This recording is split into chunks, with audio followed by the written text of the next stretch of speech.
honor us with a prayer to start our meeting?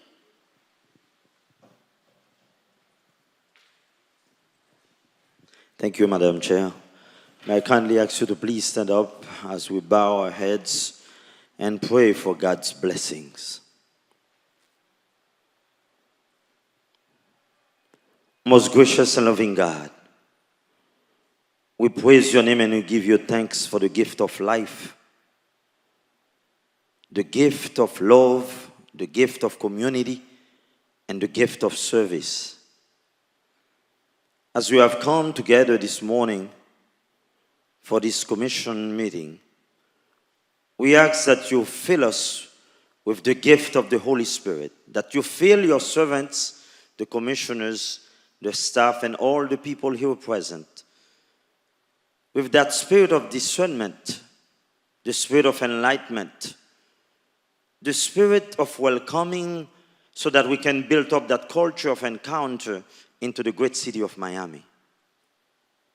May you continue to bless us, Lord, so that every day we can be true to who we are and what you have called us to be and to become. Help your servants and all of us as citizens to be faithful to our calling, so that we can always work together as one community, one family, and bear witness to your kingdom here on earth. Most especially today, Lord, in this great Black History Month, we praise your name and we give you thanks for the contributions of so many, our brothers and sisters, those who have sacrificed their lives to make our community what it is today. May you continue to heal the wounds that divides us, to exorcise in us that spirit of dictatorship, of indifference that take us away from one another. Help us to understand that we are called to coexist, so that in whatever we do, in the people we are, we can bear witness to who you are, and we can always sing your glory, so that those who are far away, those who are in the darkness, can come to see the light, and together we can be the community that you want us to be. We ask all this for the glory of your name today and forever. Amen. Thank you so much, Father Reggie. Commissioner Manolo, would you honor us with the Pledge of Allegiance, please? I pledge allegiance to the flag of the United States of America and to the republic for which it stands, one nation, under God, indivisible, with liberty and justice for us. Thank you. Please, everyone, be seated.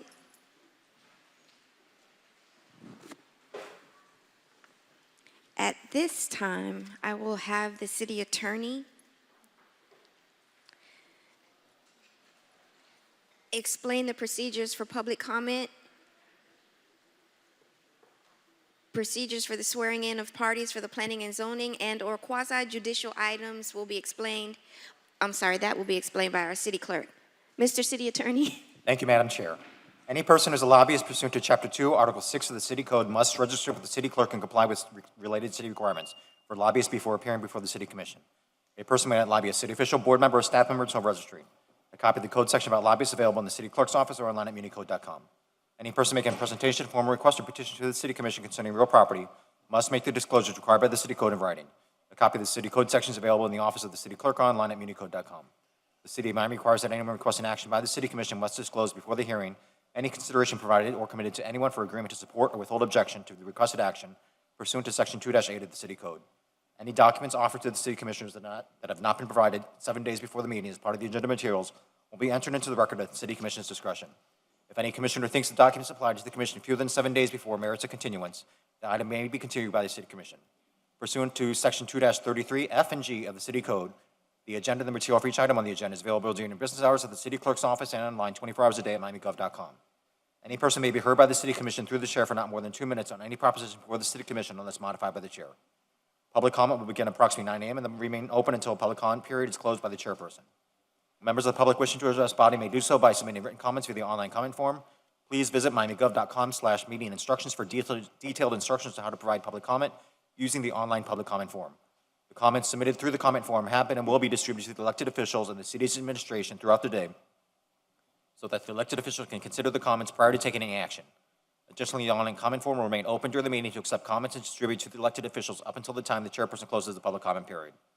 Public comment may also be provided live at City Hall located at 3500 Panama Drive, Miami, Florida, subject to any and all city rules as they may be amended.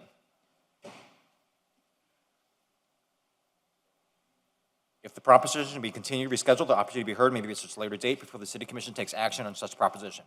When addressing the City Commission, the member of the public must first state his or her name, his or her address, and what item will be spoken about. Any person with disability requiring assistance, auxiliary aids, and services for this meeting may notify the city clerk. The city has provided different public comment methods to indicate, among other things, public support, opposition, or neutrality in the items and topics to be discussed at today's City Commission meeting, pursuant to Section 286.0114, subsection 4, subsection C of Florida statutes. The public has been given the opportunity to provide public comment during the meeting within reasonable approximating time before the meeting. Please note, commissioners have generally been briefed by city staff and the city attorney on items on the agenda today.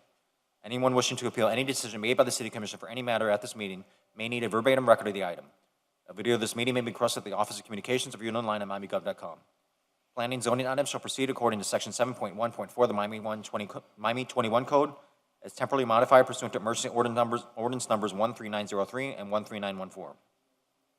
Pursuant to emergency ordinance numbers 13903 and 13914, parties finding planning and zoning items, including any applicants, appellant, appellee, city staff, and any person recognized by the decision-making body as a qualified intervener, as well as the applicant's representative and any experts testifying on behalf of the applicant, appellant, or appellee, may either be physically present at City Hall to be sworn in by oath or affirmation by the city clerk, or may appear virtually and make arrangements to be sworn in by the oath or affirmation in person at the location by an individual qualified to perform such duty. Pursuant to emergency ordinance number 13903, members of the general public who are not parties to an action pending before the City Commission are not required to be sworn in by oath or affirmation. The members of the City Commission shall disclose any expert to communications to remove the presumption of prejudice pursuant to Section 286.015 Florida statutes and Section 7.1.4.5 of the Miami 21 Code. Staff will briefly present each item to be heard. For applications requiring City Commission approval, the applicant will present its application request to the City Commission. If the applicant agrees with the staff's recommendation, the City Commission may proceed its deliberation and decision. The applicant may also waive the right to an evidentiary hearing on the record. The order of presentation shall be as set forth in Miami 21 and the City Code, providing that the appellant shall present first. For appeals, the appellant will present its appeal to the City Commission, followed by appellee. Staff will be allowed to make any recommendation they may have. Please silence all cell phones and other noise-making devices. Thank you, Madam Chair. And now our city clerk will explain the procedures for swearing in of parties for the planning and zoning and/or quasi-judicial items. Thank you, Chair.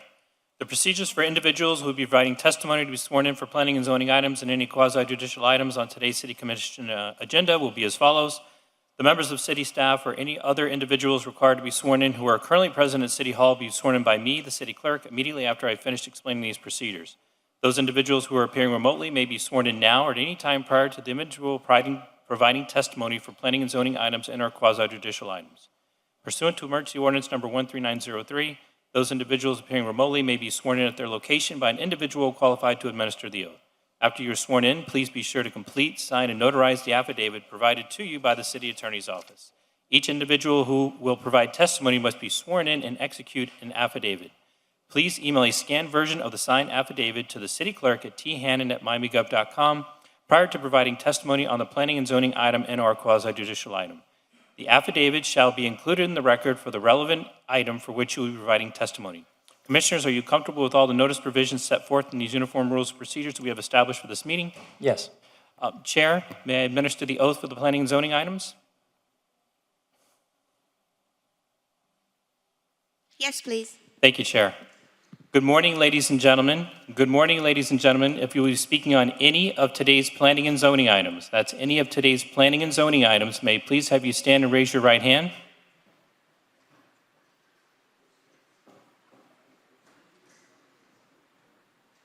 Do you solemnly swear or affirm that the testimony you're about to give at today's meeting is the truth, the whole truth, and nothing but the truth? And your response is? Thank you, Chair.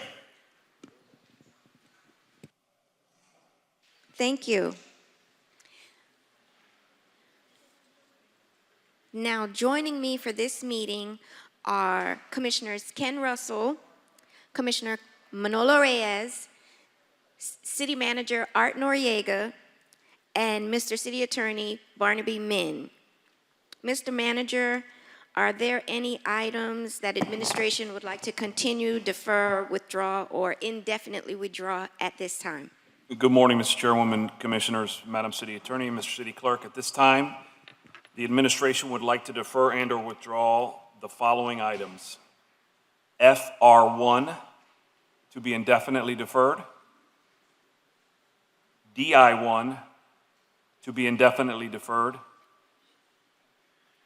AC1 to be withdrawn. PZ3 to be deferred to the March 24th meeting, and PZ7 to be deferred to the March 24th meeting. And that concludes the items per the administration. Thank you, Madam Chair. Okay. Can you repeat that one more time to make sure that we all got that? FR1 to be indefinitely deferred. DI1 to be indefinitely deferred. AC1 to be withdrawn. PZ3 to be deferred to the March 24th agenda. And PZ7 to be deferred to the March 24th agenda. Thank you. Chair, I'm sorry, but I had to step out of just for a second. When our city manager was enumerating the items that are going to be deferred. One more time. Yes, sir, please. Okay. FR1 FR1, hold on a to second. be indefinitely deferred. FR1, DI1 to be indefinitely deferred. DI1, AC1 to be withdrawn. AC, AC, yes. okay. PZ3 to be deferred to the March 24th meeting. And PZ7 also to be deferred to the March 24th meeting. PC3, PC7, and AC. Okay. Commissioner Russell, do you have any items that you would like to withdraw, defer? Thank you, Madam Chair. I would like to add a pocket item if this is the appropriate time. Sure. It'll be PI1, a resolution of the Miami City Commission opposing Senate Bill 1834 and House Bill 1557. I have copies to pass out if. Thank you. Oh, no, I don't have copies. This is just mine. The clerk should have it. Joining us now is City Attorney Victoria Mendez. Good morning. Good morning, Chair. Is there anything else, Commissioner Russell? That's it, thank you. Commissioner?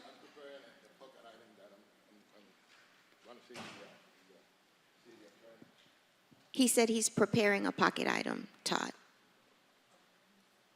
Okay. Mr. City Clerk, I would like to defer PZ5 and PZ6. To what meeting, Chair?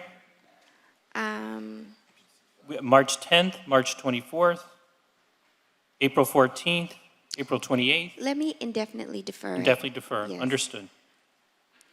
And let me see if I have anything else.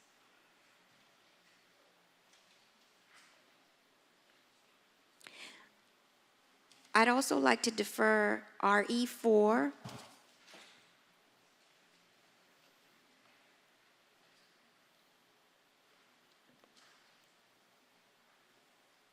and RE8.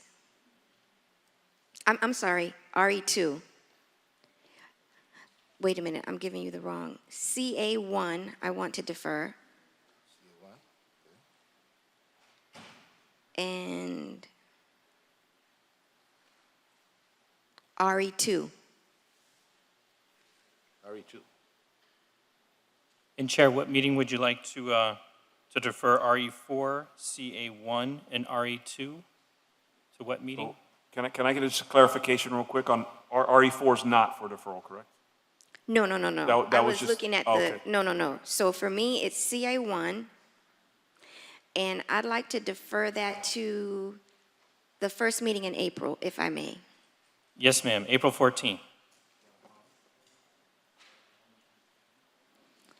And RE2, All right, can I interject on CA1? Sorry, Madam Chair. Moving it to April creates a bit of an issue for us in terms of timing for hurricane season. So if we could maybe push it to the next meeting, that would be great, or even March 24th, just because the farther we push it, the longer it's going to take us to onboard debris removal, and hurricane season will okay, be how on top about of it. I just indefinitely defer it? And if you can get the information that we need, that it can come back at any time. Okay. So it's not, it's not set for any particular date. Yep. Okay.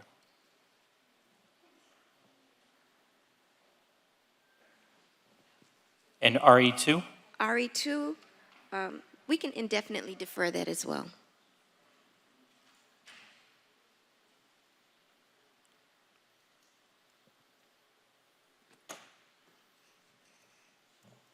And Chair, I believe I need a restatement to the record regarding PC 5 and 6, the indefinite deferral.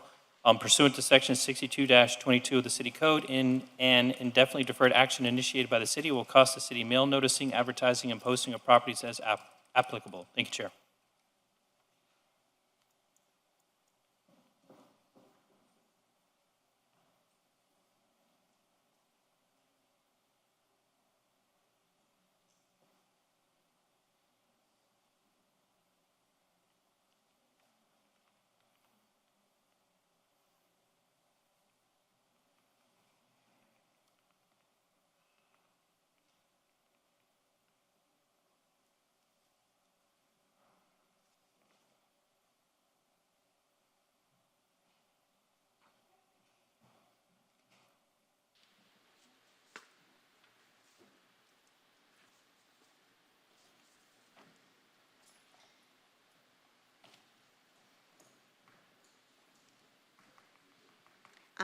Yes. I know, but he wants to say something. Sir, may you Yes. state your name? I understand you Yes. want to, For the record, Edward Martos, office is at 2525 Ponce de Leon Boulevard. I'm here on behalf of the applicant under PZ 5 and 6. We don't object to your request for a deferral. We completely understand. But we would like that you make it for a time certain and rather than an indefinite deferral, because that would cost additional notice fees and expenses, both to us and to the city.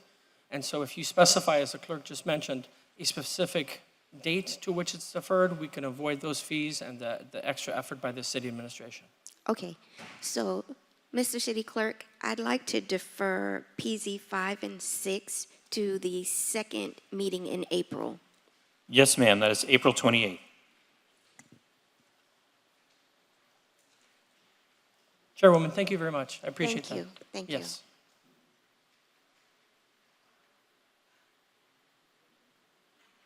Now, if I may have a motion for the items that we are continuing withdrawing. A second? Second. All in favor? Aye. Aye. Motion carries unanimously. Madam Chair, I believe Commissioner Reyes has a pocket item, but we're still working on, We're working on it. Right, Has he a- explained that to me. okay, perfect. So, Mr. City Clerk, do we have any mayoral vetoes? Chair, there are no mayoral vetoes. So at this time, I'm going to open the public comment period. Anyone who would like to, anyone who would wish to speak on items for this agenda may come forward. Good morning, Madam Chair. My name is Inés Marrero, and I am an attorney with offices at 701 Brickell Avenue, and I wanted to request the deferral on behalf of the applicant of PZ1 and PZ2. This item is in Commissioner Diaz de la Portilla's district, and it also touches on Commissioner Reyes's district, and we want time to meet with them and also time to do some outreach with the neighbors, and their offices have been advised. And we would request a deferral at the pleasure of the board, but preferably to the March 24th meeting. So those are, it's PZ1 and PZ2, which is the companion item. Madam City Attorney? Yes. I'm sorry, Chair. She would like to defer PZ1 and PZ2 applicant. If you are fine with that, that is fine. That is totally fine. You have to speak into the mic. Todd is having a fit. As a matter of I fact, don't know what's wrong with my mic today, through the that chair, it's not picking up. as a matter of fact, I welcome, because what you are looking is for more, public input, and you're going Thank to you. meet with the rest. So may I have a motion? Move it. Commissioner Russell, second? Second. All in favor? Aye. Motion carries unanimously. PZ1 and PZ2 have been deferred to the March 24th meeting. Thank you. You're welcome. We're almost done. Hello. Good morning, sir. How are you today? Good morning, Madam Chair, Commissioners. My name is Anthony Gomez. I am the President-elect of the Latin Builders Association with offices in 1701 Ponce and Coral Gables. I stand before you on behalf of the members of the Latin Builders Association in support of item RE9 and urge to approve this item and authorize the bond issuance for the Miami Marine Stadium Capital Renovations and Improvement Project. The Marine Stadium is one of our local architect treasures and deserves to be restored and enhanced.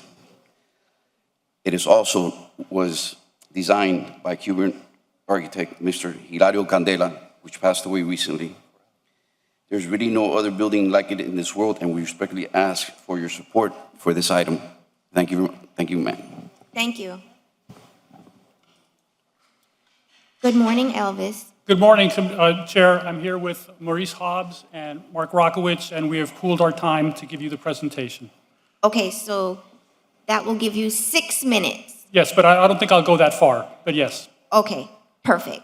Thank you. Elvis Cruz, 631 Northeast 57th Street. Commissioners, you did the right thing when you voted to keep Morningside Pool in the same place.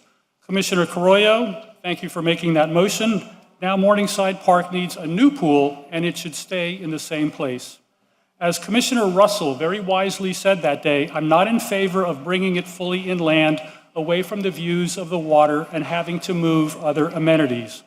But that's exactly what this plan does, moving the pool to the basketball court, which causes a domino effect of demolitions and rebuilding of 8 amenities: basketball, playground, softball, soccer, loop road, parking lots, palm garden, and restrooms.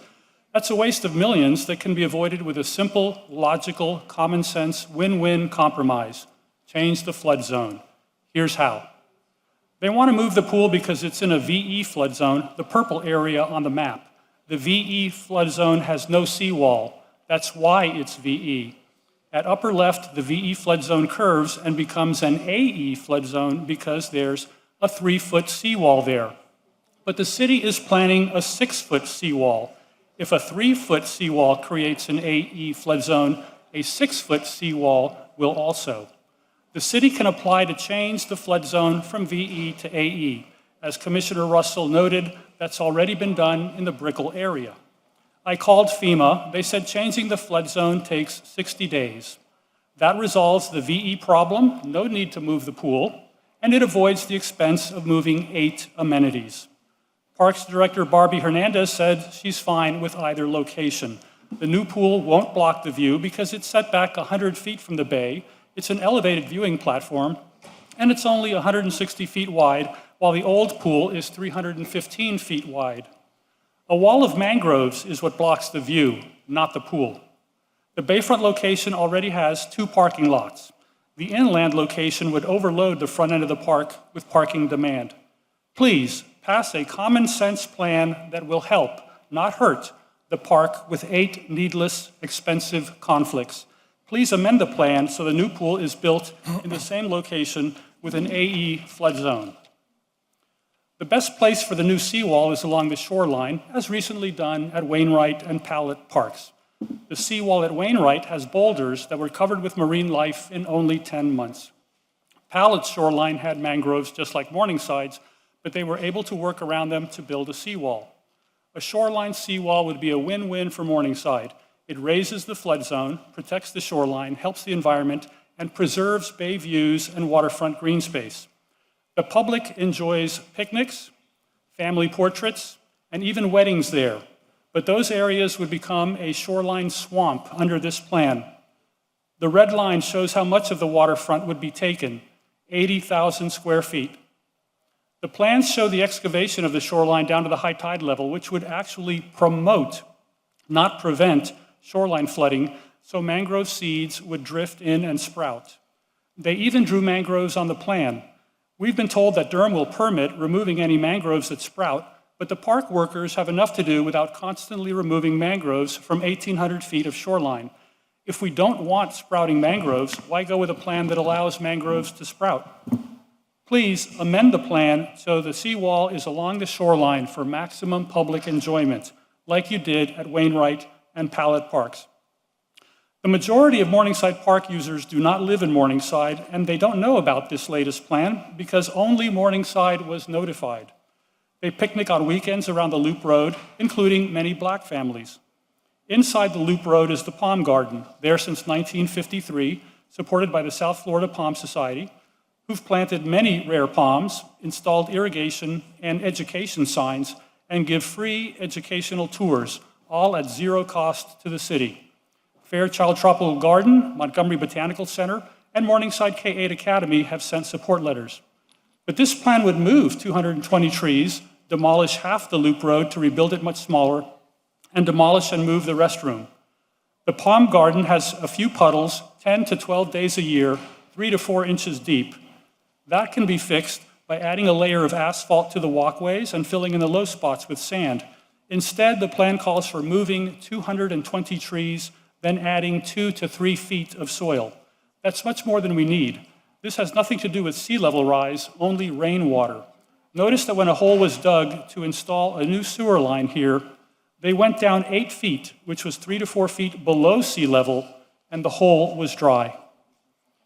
Moving these palms next to the bay would risk transplant shock and saltwater exposure. These very large 70-year-old trees probably can't be moved, nor should they. A petition with 2,100 signatures asks to keep those facilities in place. The Morningside survey said, keep the Loop Road configured as is.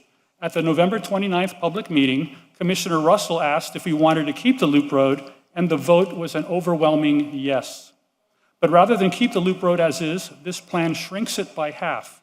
We were told the general plan would be driven by public input, but this draft ignores that public input.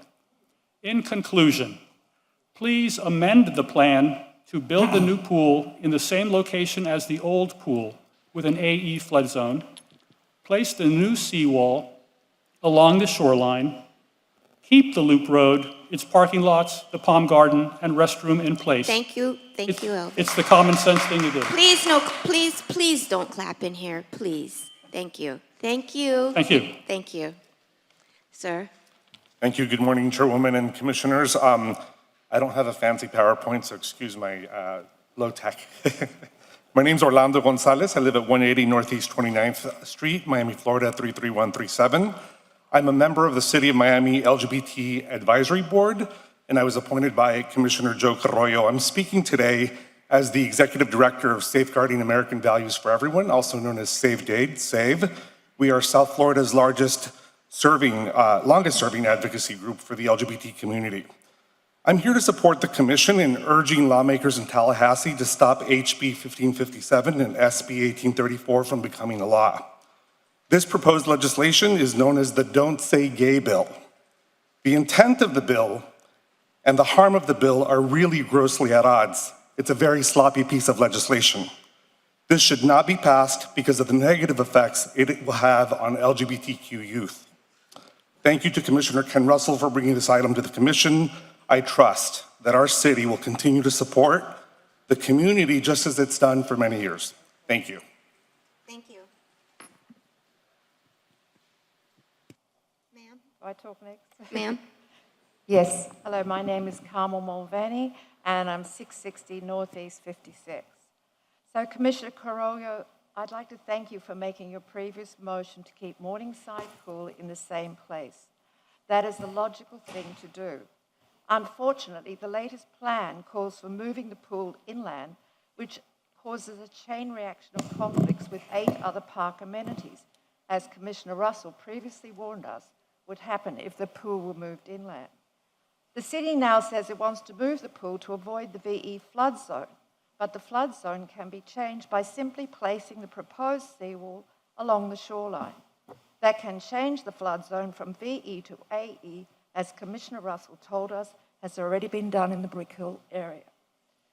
Placing the seawall at the shoreline, like you just did at Ellis Wainwright and Albert Pallet Parks with an artificial reef, will not only resolve the flood zone problem, it will help the environment, protect the park from sea level rise and storm surge, and preserve the park from enhance our pay views. It will also save the rest of the park from proposals such as shrinking the loop road and endangering 220 trees by transplanting them from the Palm Garden to the bayfront. Importantly, this particular plan will negatively impact the local community of colour, which has for generations enjoyed the loop road for family gatherings. This is all common sense, which would benefit the public's enjoyment and save a lot of money and construction time. Thank you. Thank you. Sir? Good morning. Armando Fernandez, 4200 West Flagler, Miami, Florida, 33134, District 4. Good morning, Chairwoman and Commissioners. Thank you for the opportunity to speak here today. I am here to speak in opposition to RE5 opposing state efforts to modify the net metering legislation. I would like to start by saying that all this legislation seeks to do is adjust the rate that utilities must pay for excess energy produced by private solar rooftop owners. That's it. Very quickly, for those that are unfamiliar with net metering, it is a state law that was passed in 2008 to spur the growth of what was at the time a prohibitively expensive technology. The legislation mandated that utility companies must buy excess solar energy generated by private rooftop customers at the full retail rate. However, private rooftop solar owners are only providing a wholesale product, the electricity. They do not provide any of the other services, such as a billing department, a customer service team, or the maintenance of the grid that is baked into FPL's retail rate. That leads to 99.5% of our customers that don't have solar rooftop paying tens of millions of dollars to subsidize the ones that do. This has a disproportionate impact on low-income and elderly customers. We don't think that's fair. Why is this important? Or moreover, why is this important to your constituencies? Because we don't believe that your constituencies that do not have or cannot install solar on their rooftop should pay for the ones that do. In fact, we estimate that private rooftop solar owners on average receive a subsidy of about $90 a month or $1,100 a year. Thank you. Oh, thank you. Sir, good morning. Good morning. My name is Don Worth. I'm a resident at 1390 Ocean Drive in Miami Beach, and I'm here to speak in favor of RE9, the Marine Stadium item. There's nothing like the Marine Stadium in all the world, but the main reason to restore it is economic. The stadium gives Miami a bold new attraction, one of the 5 great open-air venues in the world, easily on par with places in America like the Hollywood Bowl in LA or Red Rocks in Colorado. Another important reason, with the exception of our beaches, most of our waterfront is accessible only to the wealthy. At the Marine Stadium, everyone is a VIP, everyone has a water view seat. Though the stadium is beloved and iconic, feasibility is vital. There is strong interest in operating the Marine Stadium from experienced, qualified facilities operators who see enormous potential. If not, I wouldn't be up here. I've brought some of the most well-known names in the entertainment industry into the stadium, and I've seen them gasp in amazement as they walk in. 4 global brands have spent huge sums to stage events at the stadium, even in its present condition, the most recent of which was Louis Vuitton during Art Basel. And the stadium is a press magnet, generating perhaps more press than any other single building in Miami in the last year. We've had major stories in Sports Illustrated, Spanish media giant EFE, a 12-minute feature coming up on the Discovery Channel of Great Britain this summer, and today, a big story in the Washington Post. Finally, by approving this resolution, you will not be spending large chunks of money at this time. You're simply allowing additional feasibility work to continue so that the city can further refine its plan. Please vote yes. And remember, there's nothing like it in the world. Thank you. Thank you. Good morning. Good morning, Madam Chair, Commission. Thank you very much. My name is Bruce Oros from 5025 Collins Avenue, Miami Beach. I'm here representing the Greater Miami Convention and Visitors Bureau. And as Don just mentioned, this is not only an iconic facility, it has also got incredible history that talks about and talks to Miami and all of our guests and all of our visitors. As a world-class city, this attraction and this location offers event producers incredible opportunities to be unique, create the most interesting scenarios that people could go and visit, and it will bring jobs. I have clients that are calling to use that facility over and over and over for not only short periods of stay, but also long periods of stay. I encourage you to vote yes. This will bring jobs. This is an economic engine. And I think together with the rest of the event universe, this will be one of the most outstanding venues in America. Thank you. Thank you. Good morning. Good morning, Madam Chair, Commissioners. My name is Maria Graglia with offices at 150 West Flagler. I'm here in opposition to FR2. I represent a few various business owners that may be affected by this ordinance, in particular Mad Room Hospitality, Los Altos, Little Havana Bungalows, to name a few. I truly believe with the limited information that we received on this ordinance, that just based on that very limited information, that this ordinance is unconstitutional. I have a list of items that just basically we reviewed yesterday evening that we found to be problematic. I ask this commission, why is this ordinance being brought forth today? Who brought it forth? We know it's Commissioner Joe Carollo. What was the purpose? Has anybody done a study? Is this actually needed in the city of Miami? Did people come out and say we can't have the Code Enforcement Board actually mitigating fines of non-homesteaded property owners? What brought this forth? I know, I have a feeling, I think I know, all of you should ask, why now? Why is this being brought forth? Have you done your work, your research? Is this actually a good thing for the constituents of the city of Miami? Even though there's a provision in this ordinance that says it's not going to affect non-homesteaded properties, how many people own property here that are not non-homestead? A lot of landlords that are going to be affected by this ordinance. I ask that you all investigate this and research it. Ask your code compliance director if he is in support. Ask your city attorney to research why this is now coming up today. And I can go briefly through my list of why I believe this is unconstitutional. Just to name a few, we're still doing the research, but we believe that this ordinance fails to provide any discretion to the Code Enforcement Board or special. Thank you. Thank you. All right. Good morning. Good morning, Madam Chairperson and Commissioners. My name is Neil Robertson. I live at 5991 Northeast 6th Court. I've been a Morningside resident since 1983. I'm here on two, this Morningside event and also the Marine Stadium.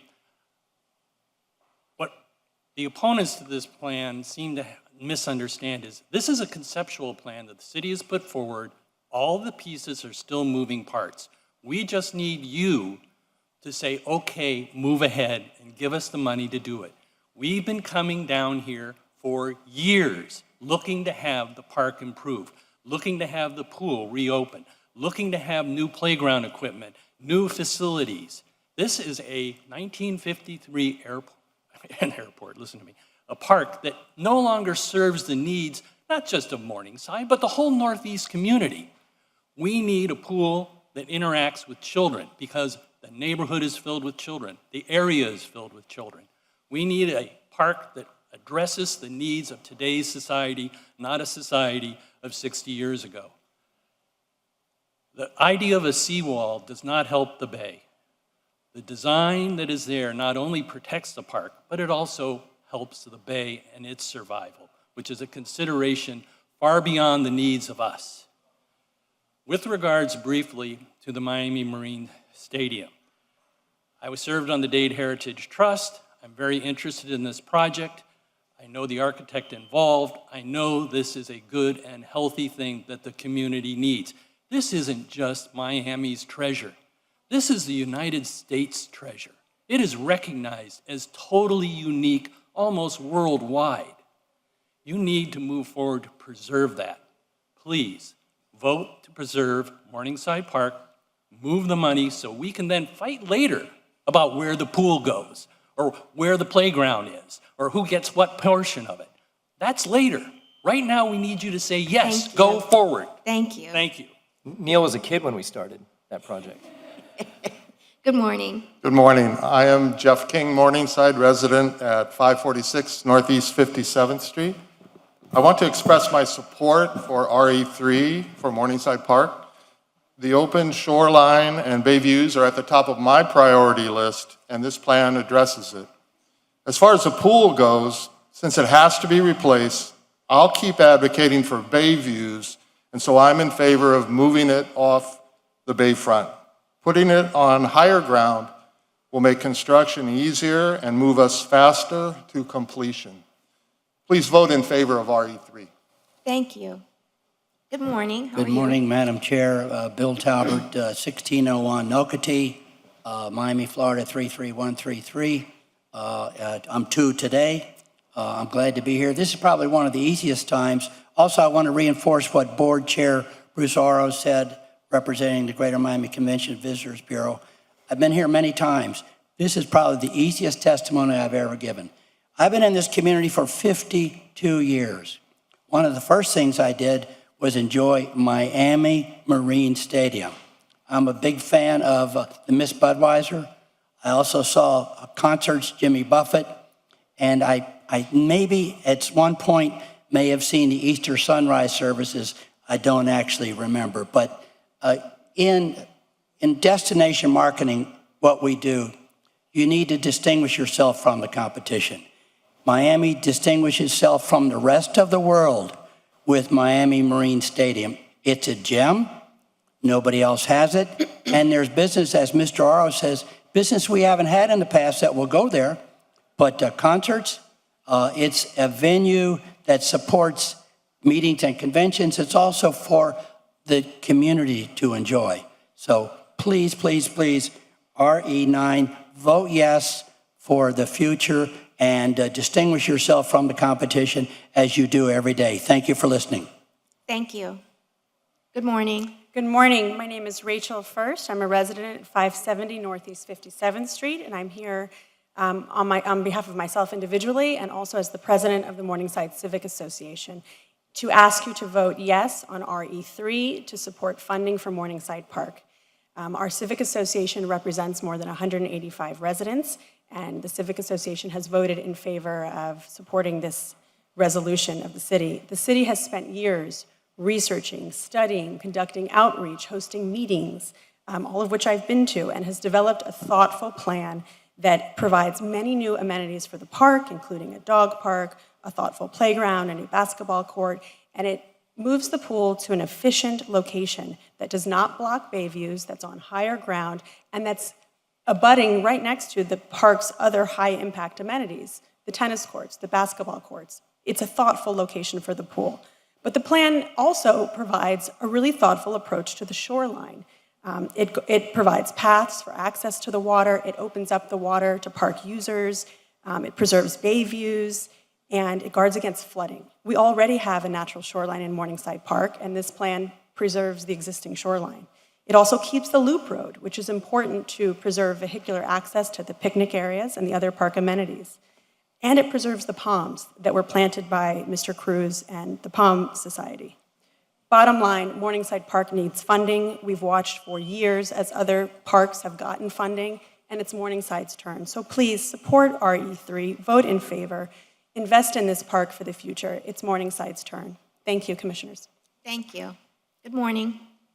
Hi, good morning. My name is Natalia Brown, and I serve as the Climate Justice Program Manager at Catalyst Miami, with offices at 3000 Biscayne Boulevard. And essentially, I work to ensure that we're minimizing harm and creating fair opportunities, particularly for residents who are of low wealth, to benefit from our response to climate change. I'm here to talk about RE5. And first off, thank you, Commissioner Russell, for bringing this resolution forward. I'm here to ask for your favorable vote on the item. SB 1024 and HB 741 undermine our rights to benefit from rooftop solar as a growing industry, as an investment for current and aspiring property owners of all kinds, and as a form of increasingly affordable climate tech that supports our ability to cope with the burdens of rising utility costs and extreme weather. As you heard, rooftop solar enables traditional utility customers to become producers of clean electricity. And the state bill takes aim at net metering, which is that billing mechanism that credits rooftop solar customers for the power that they produce, not only the excess. If and when you generate more electricity that you need, that can be sold back on the grid. And that local power has been studied extensively and proven to not only improve the grid efficiency, but also resilience when we're responding to storms that cause shutoffs. Of course, it also helps customers more actively manage their energy use and benefit from the cost savings. State lawmakers are enabling this bill to move closer to becoming law without regard for the local interests at stake or scrutiny that this issue has received from the Public Service Commission and their regulators. They actually conducted a workshop on net metering in 2021 and found that no change to net metering was justified or necessary at this time. The bill is being driven by unvetted and very, very incomplete information. It's no way to make energy policy, especially one that's poised to kill thousands of family-sustaining jobs throughout the state and deny a fair solar choice for millions of residents. The proposed changes right now to net metering would effectively exclude low-income customers from rooftop solar. Please vote for the resolution. Good morning. Good morning. Carrie Jackson, 2832 Immaculate Street, Coconut Grove. I'm here to talk about the Morningside Park plan. The latest plan calls for moving the pool inland, which causes a chain reaction of disturbances to 8 other park amenities.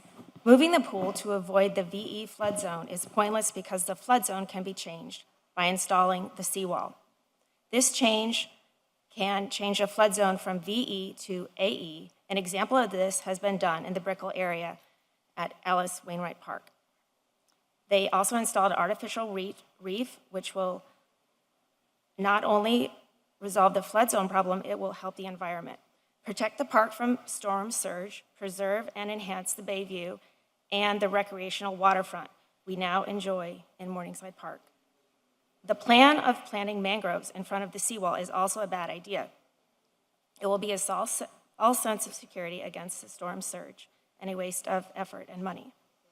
Fixing the pool rather than moving it will save the rest of the park from disturbing proposals such as shrinking the loop road and endangering 200-some trees by moving them from the Palm Garden to the bayfront, where they will be the first to go in the next storm. Moving trees is an exuberant waste of money. The flooding issues can be resolved without radical changes proposed. Thank you. Thank you.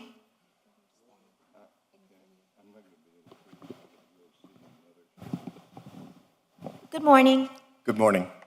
My name is Robert Stein. I'm a resident of Morningside, residing at 455 Northeast 55th Street, Miami, Florida, 33137. Madam Chairwoman and Commissioners, thank you for taking the time to consider this important issue and safeguard what we think we all consider to be an incredible city asset that has unfortunately suffered from years of neglect. There's a lot to like in the plan, but it's still conceptual. I wanted to address something that I think, is something that a silent majority of us have been dealing with, which is that, unfortunately, well-intentioned but generally misguided efforts to micromanage and second-guess subject matter experts and the city's attempted investment in the park has locked it into something worse than purgatory. Why is it worse than purgatory? Because while we remain held hostage by special interests, the park and the greater community continues to suffer from sea level rise, from degradation of infrastructure, and from a general lack of investment. Rather than just providing public comment, the opposing minority seeks without qualification to micromanage the city's process and to second-guess subject matter experts who have spent significant time and effort trying to balance the interests of all of the city and the park's users, not just the views of a few. Without trust in subject matter experts, we're reduced to a myriad of contradicting opinions and special interests, and we're blind to the exact type of obstacles which only environmental, urban planning, and engineering experts are qualified to opine on. Although I'm here in my personal capacity as a resident of Morningside, I'm also an attorney who has appeared from various boards in the last couple weeks and months, and I can tell you I know that the city knows how to act in the public interest and to act decisively. I'm here to ask you to do that very thing and to act to provide for Morningside Park, just as you've provided for other great parks in the city. It's our turn, and we really appreciate your efforts. Thank you. Good morning. Good morning. My name is Rene Contreras. I'm also a neighbor of Morningside and board member. I'm here to support the RE3 Morningside Master Plan. I think as you're going to hear today, we all have our opinions, but I trust our elected officials to move forward with the plan that our elected officials brought to us.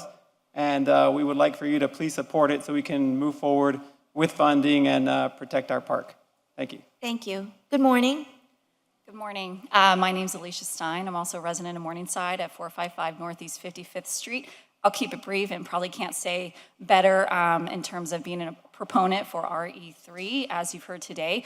Just also expressing my support with moving forward for the conceptual plan so we can make the progress that's much needed and overdue.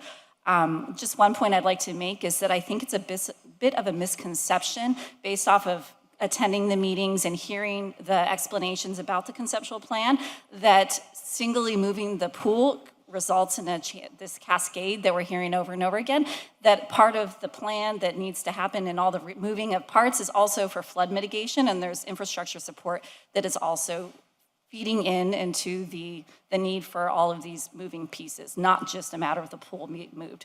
So I'm in support of the conceptual plan, and please vote affirmatively. Thank you. Thank you. Good morning. Good morning. My name is Tatiana Loza, also a resident at Morningside. I'm here also to ask for you guys to support the plans that we have for Morningside. Like Rachel said, it's time. It's Morningside's time now. I have 2 children. We visit a lot of playgrounds, a lot of parks around Miami, and it's clearly that Morningside needs care. So we ask you to please vote yes. Thank you. Thank you. Good morning. Good morning. My name is Michelle King, and I live at 546 Northeast 57th Street. I'm here to ask you to vote in favor of RE3. I've worked in public service for nearly 2 decades, and the pandemic has made one thing very clear to me. Morningside Park is essential to the citizens of Northeast Miami. It's thrilling to see folks from all walks of life enjoying the park. Many of my colleagues learn to swim in the pool in Morningside Park. I regularly see families picnicking, playing ball, fishing, taking wedding and graduation photos in the park. It needs to be updated. It needs some love. The children of Northeast Miami need a place to learn to swim and to explore the wonders of nature, and this plan supports that effort. Miami's waterfront needs to be open to the public with no buildings blocking bay views. We need the funding for the park, and we need it now. I appreciate your support, and for the sake of the citizens of Miami, I respectfully request that you vote in favor of RE3. Thank you. Thank you. Good morning. Good morning. My name is Carolina Barberi, and I live in Morningside at 463 Northeast 55th Terrace with my husband and my 2 kids. And I'm here to support the RE3 for Morningside Park. I would love a park that my kids and hopefully their kids can enjoy for many years to come. I ask you to please vote in favor. Thank you. Thank you. Good morning. Good morning. My name is Paula Suarez. I am a resident at 5990 North Bay Shore Drive, Morningside resident. I'm here to express my support for RE3 for Morningside Park and ask for you guys to please vote in favor of the conceptual plan. I look forward to being involved in the details of the plan after the concept has been approved. Thank you very much. Thank you. Good morning. Good morning. My name is Lindsay Wolfson. I am a 4th-generation Miamian, a mother of 2, a resident of Morningside at 541 Northeast 53rd Street, and an elected board member of the Morningside Civic Association. I'm here today to encourage you to please approve RE3, the Conceptual Design Park Master Plan to improve Morningside Park. The plan reflects all of the major upgrades necessary to bring this beloved park back to its glory days. including an improved living shoreline with increased visibility and bay access, resiliency from flooding and sea level rise. It remediates drainage issues and adds new amenities. The city did a stellar job filtering through and smartly incorporating the feedback it received from the community over the years. The new pool location next to the clubhouse is consistent with the community's desire for increased visibility and bay access, and it also facilitates after-school and summer enrichment programs in a central recreational center and will allow for more efficient management and maintenance of all recreational facilities. The MCA Park Committee held a public Zoom meeting earlier this week to discuss the city's proposed conceptual park plan. An overwhelming majority of the participants expressed strong positive reactions to the city's conceptual plan. The community at large is in agreement. We want to see city funds invested in park improvements, including a pool, improved shoreline and bay access, and resiliency from flooding. Thank you for your time and attention you are devoting to Morningside Park. I encourage you to vote yes on RE3 for our children. Thank you. Good morning. Good morning. My name is Nabil Hashimi. I'm also a Morningside resident, reside at 498 Northeast 50th Street. Dear Chairwoman, Commissioners, I'm here also to express my support for RE3. Morningside Park is a beautiful park with beautiful trees, beautiful views, but it's deeply outdated. I have 2 young children. We are in the park every day, and we think that it needs funding for improvements. The flooding is a really bad issue, and the infrastructure for activities can also be improved. I think the pool location should not hinder us from moving forward and creating a great park. Thank you. Thank you. Good morning. Good morning. My name is Rene Gonzalez. I'm an architect here in Miami. I'd like to speak on behalf of the Miami Marine Stadium and to obtain your support. I would like to pass out an article to the commissioners from the Wall Street Journal. So I am here to speak as a Miamian that loves his city, but also as what would be the equivalent of an expert witness. I have been fortunate as an architect to be recognized internationally, published in the New York Times, the Wall Street Journal, the London Financial Times, featured on Netflix. So I would like to testify about the importance of this building without really saying a lot and keeping it brief. This is an iconic, daring, progressive, heroic piece of architecture. In the 90s, when I first came to Miami, I used to attend dinners and social gatherings, and I think the only thing I could agree with was with people as we spoke about architecture in our city is the importance of this building. So I urge you to support this. This building has been in its current state since 1992. That's the same age as my daughter, 30 years. Please move as quickly as you can to support the restoration of this building. Thank you. Thank you. Good morning. Good morning. My name is Jacqueline Kreiger-Degwitz. I live in Morningside on 690 Northeast 50th Terrace. I am here to give my support for the plan on RE3. And also, I know that it's all going to take a very long time. Well, it is going to take some time. So I would really like you to consider also a temporary idea for the pool to put 3 more floating docks in the water, and you have a pool there also. And I have been swimming in the bay for 3 years now, and I've been very healthy, so I really recommend it. Thank you. Thank you. Good morning. Good morning. My name is Cynthia Otchin. I live near Morningside in Bayside at 697 Northeast 72nd Street. I'm here to talk about RE3, the Morningside conceptual plan.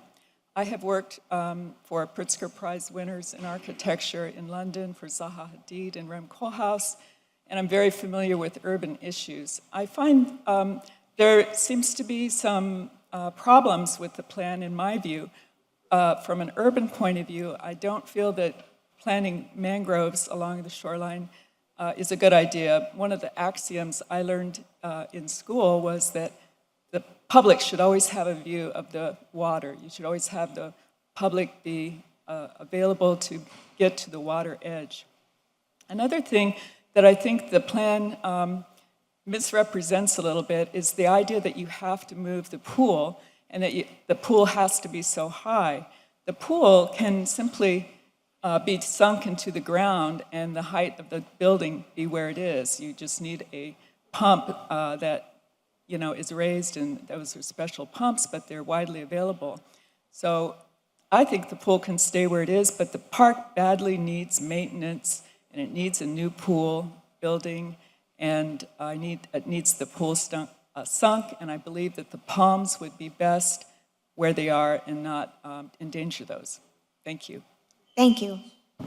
Good morning. Good morning, Chairwoman King, Commissioners. Christine Rupp, Dade Heritage Trust. I'm here speaking on item RE9, the reauthorization of funding for the Miami Marine Stadium. And if you'd be so kind, I'd like to read a letter that we received last night from Jimmy Buffett regarding the Marine Stadium. It's to the Miami City Commission from Mr. Buffett regarding the preservation of Miami Marine Stadium. I am writing you to provide my wholehearted support for the preservation of the Miami Marine Stadium, the need to save the Miami Marine Stadium for our future. Like a snowbird relative, it just won't go away. Visiting you this winter who is still in your guest room, and to me, that is a good thing.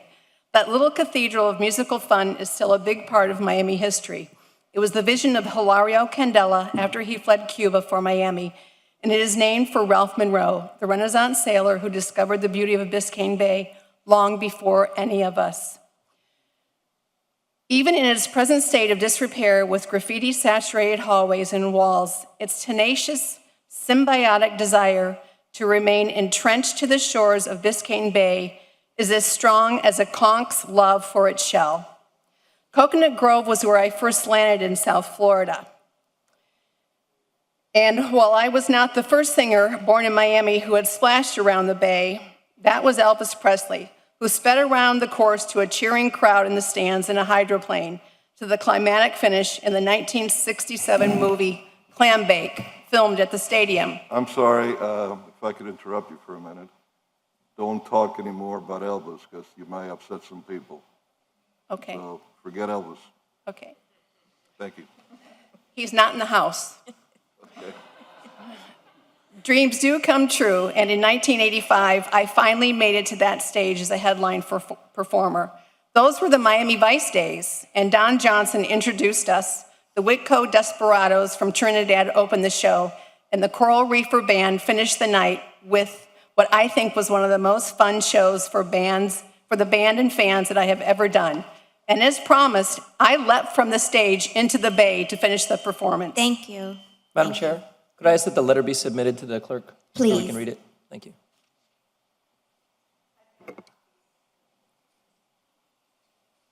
Good morning. Good morning. My name is Ulysses Kemp. I reside at 76 Northwest 39th Street, Miami, president of Buena Vista Heights Neighborhood Association. And I'm here to say that we need to move forward with Morningside Park and Pool because of the fact that this has been going on for so many years and it's been neglected for such a long time. However, there are three major issues that I think need to be addressed. One was the loop road because we needed to maintain it, and Commissioner Ken Russell, you've been at a lot of the meetings where everyone said keep the loop road the same as it is, maintain the loop road, and also the pool.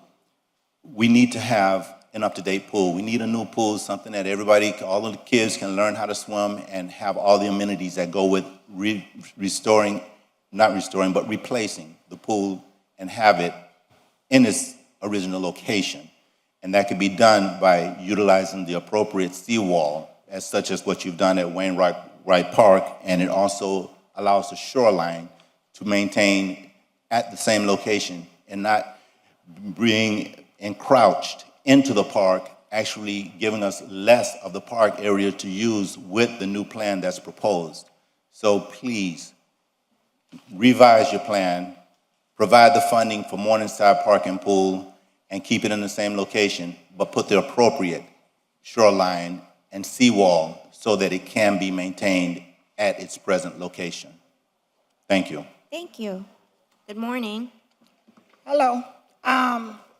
I heard somebody at the podium, this is Mayra Jolie here. I heard somebody at the podium saying something about it. Don't say gay bill.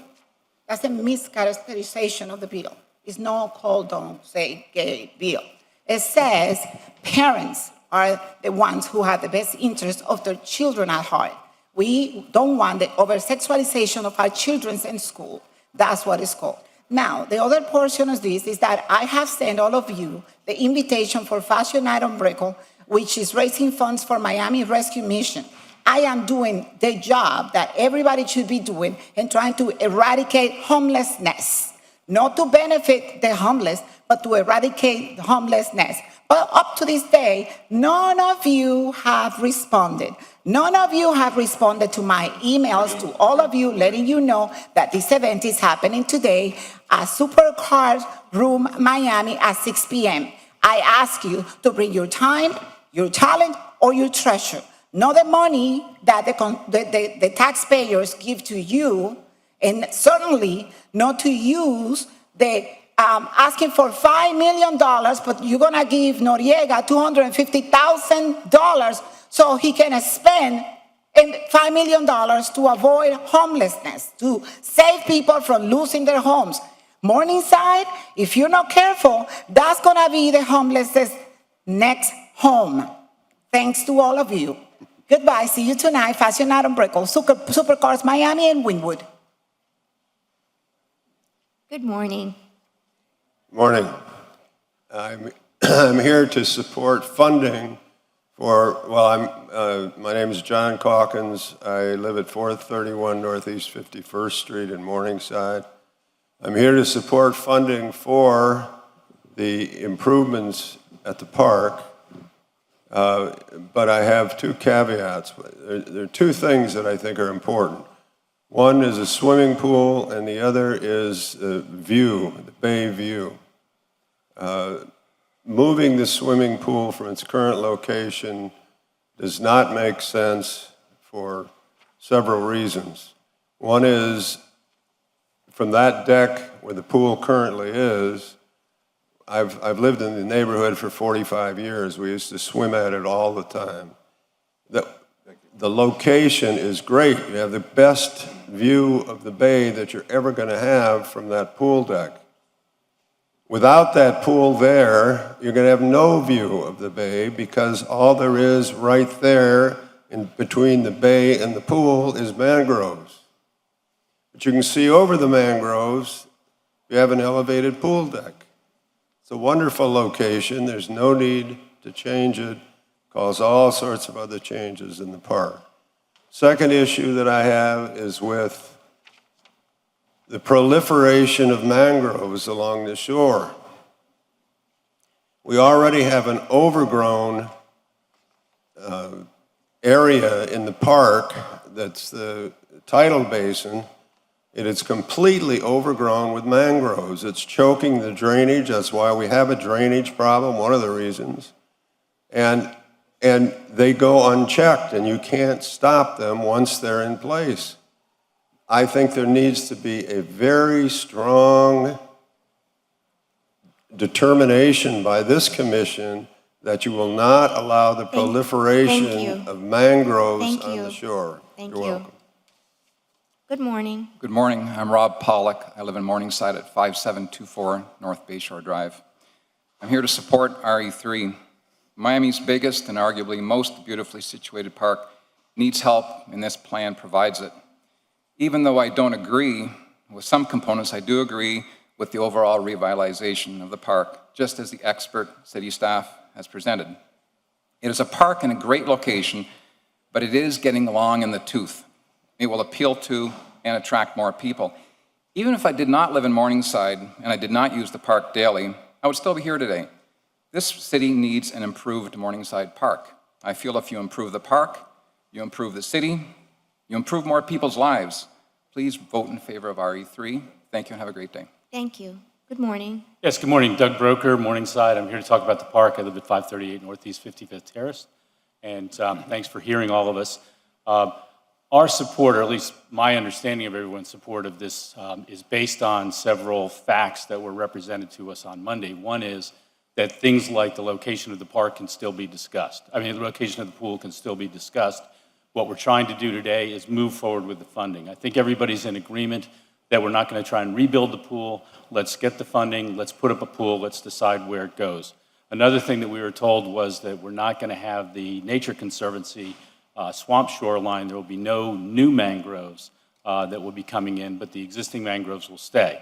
So as John Calkins said, where the pool is now, it's already overgrown with mangroves and you can't see the shoreline anyway. It's other places where we want to preserve the view, so it can stay there if that's what everybody decides, but needs to be further discussion.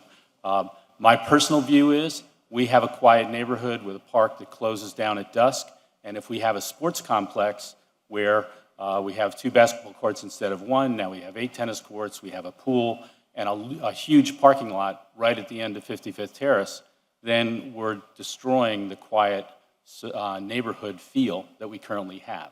That's why a number of the amenities, the loop road, the parking there, are within the park. And then likewise, the shoreline, we have a living shoreline already. We have mangroves already. And where we have a view, there are other ways to enhance the water environment like oyster reefs and whatnot. I want to talk about the drainage very quickly because there's 2 types of flooding we have. One is there's moderate shoreline sea level rise during the king tides, but the huge flooding problem we have in Morningside is after a rainstorm. When there's a big rainstorm, water goes down the streets. If I could, this is something I don't think's been covered. Thank you. Okay, all right. Morning. Good morning, Alan Danvers. I live in Morningside, speaking on RE3. Dear Commissioners and Mayor, on the 23rd of January 2020, you made a sensible motion, carried 5-0 to leave the Morningside pool in its present location and directed city staff to design the renovations accordingly. Almost 2 years later, in November 21, at a public meeting in the park, we were presented with a plan that incorporated your instruction and kept the pool in that location.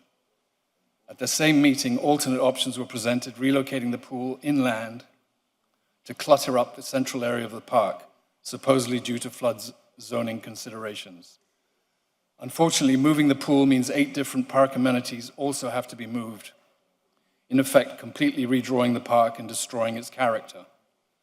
10 days ago, we were presented with yet another plan, again with the pool being relocated, and again negatively impacting the park's character.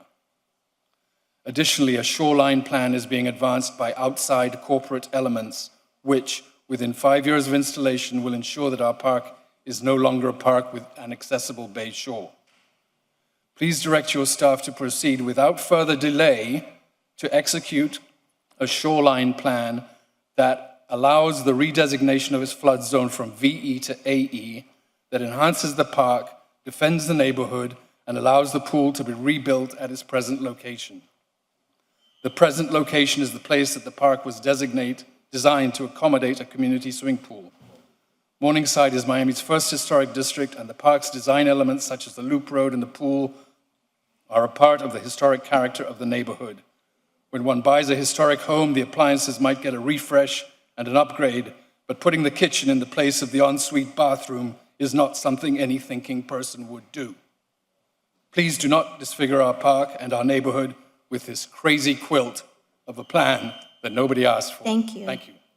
Good morning. Good morning. My name is Maria Risso. I live at 650 Northeast 52nd Terrace in Miami, Morningside. I have been a resident for since I was 11 years old, and I'm now 67. And I learned how to swim at Morningside Pool, and I would like to request that monies be allotted for the improvement, but to keep the pool in its proper place, to keep the loop road, and to keep the park improved. They just made a new children's playground, and that would have to be moved. So please save money and keep the pool where it is, and all the amenities, improve them, but keep them as they are. Thank you so much for your time and for your interest in the city and for the job that you do. God bless. Thank you. Thank you. Good morning. Good morning. Hi, my name is Jonathan Rafi, 499 Northeast 55th Terrace in Morningside. Madam Chairwoman, Commissioners, Mr. Manager, I'm here in support of RE3, support of Morningside Park. As you've heard from many people today, there's a lot of passion about Morningside Park. A lot of us love the park dearly, and the park's in need of improvement. It's going to be very difficult for every single person to agree on every element of the park. But I think one thing you've heard is all of us really love this park. All of us need the city's support. All of us need the city's help. All of us need the city's funding to make the park a better place, to make the park something that the city of Miami, its residents, its commission, its administration can be proud of, can showcase to the world. It's an incredible asset. My kids go to the park every day. I go to the park multiple times a week. The park needs a drainage plan. The park needs significant improvement. Please, please support Morningside Park, support a plan to improve the park. Thank you very much. Thank you. Good morning. Good morning, members of the City Commission. My name is Eli Steers. I live in Morningside at 509 Northeast 57th Street with my wife and 3 children. I also work in the City of Miami and own a business in downtown. I was one of 15 people or so who came and spoke on this item the last time it was before this body, and it was deferred.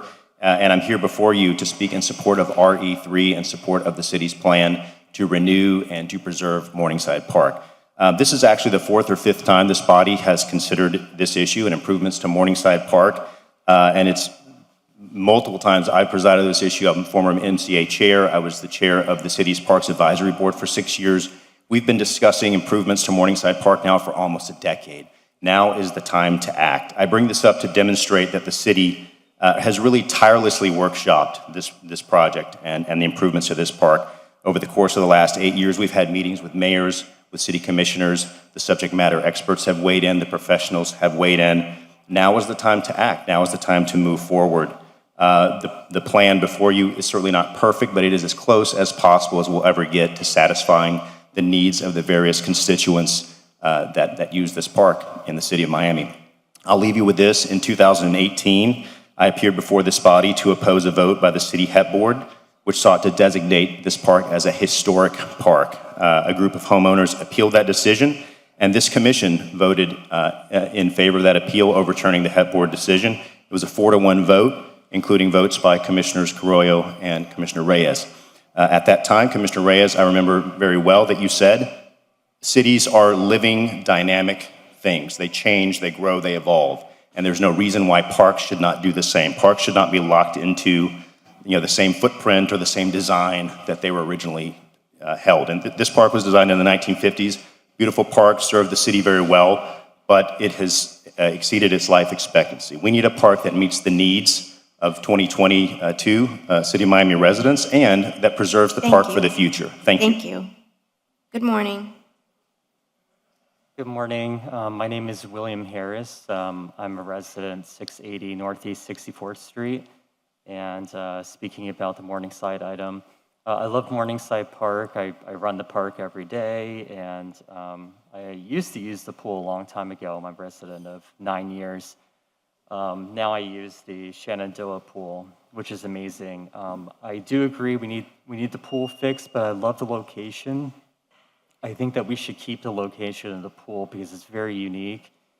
Here in the city of Miami, we don't have very many pools that are right on the water. We have an amazing view, and we have an amazing kayaking opportunities as well.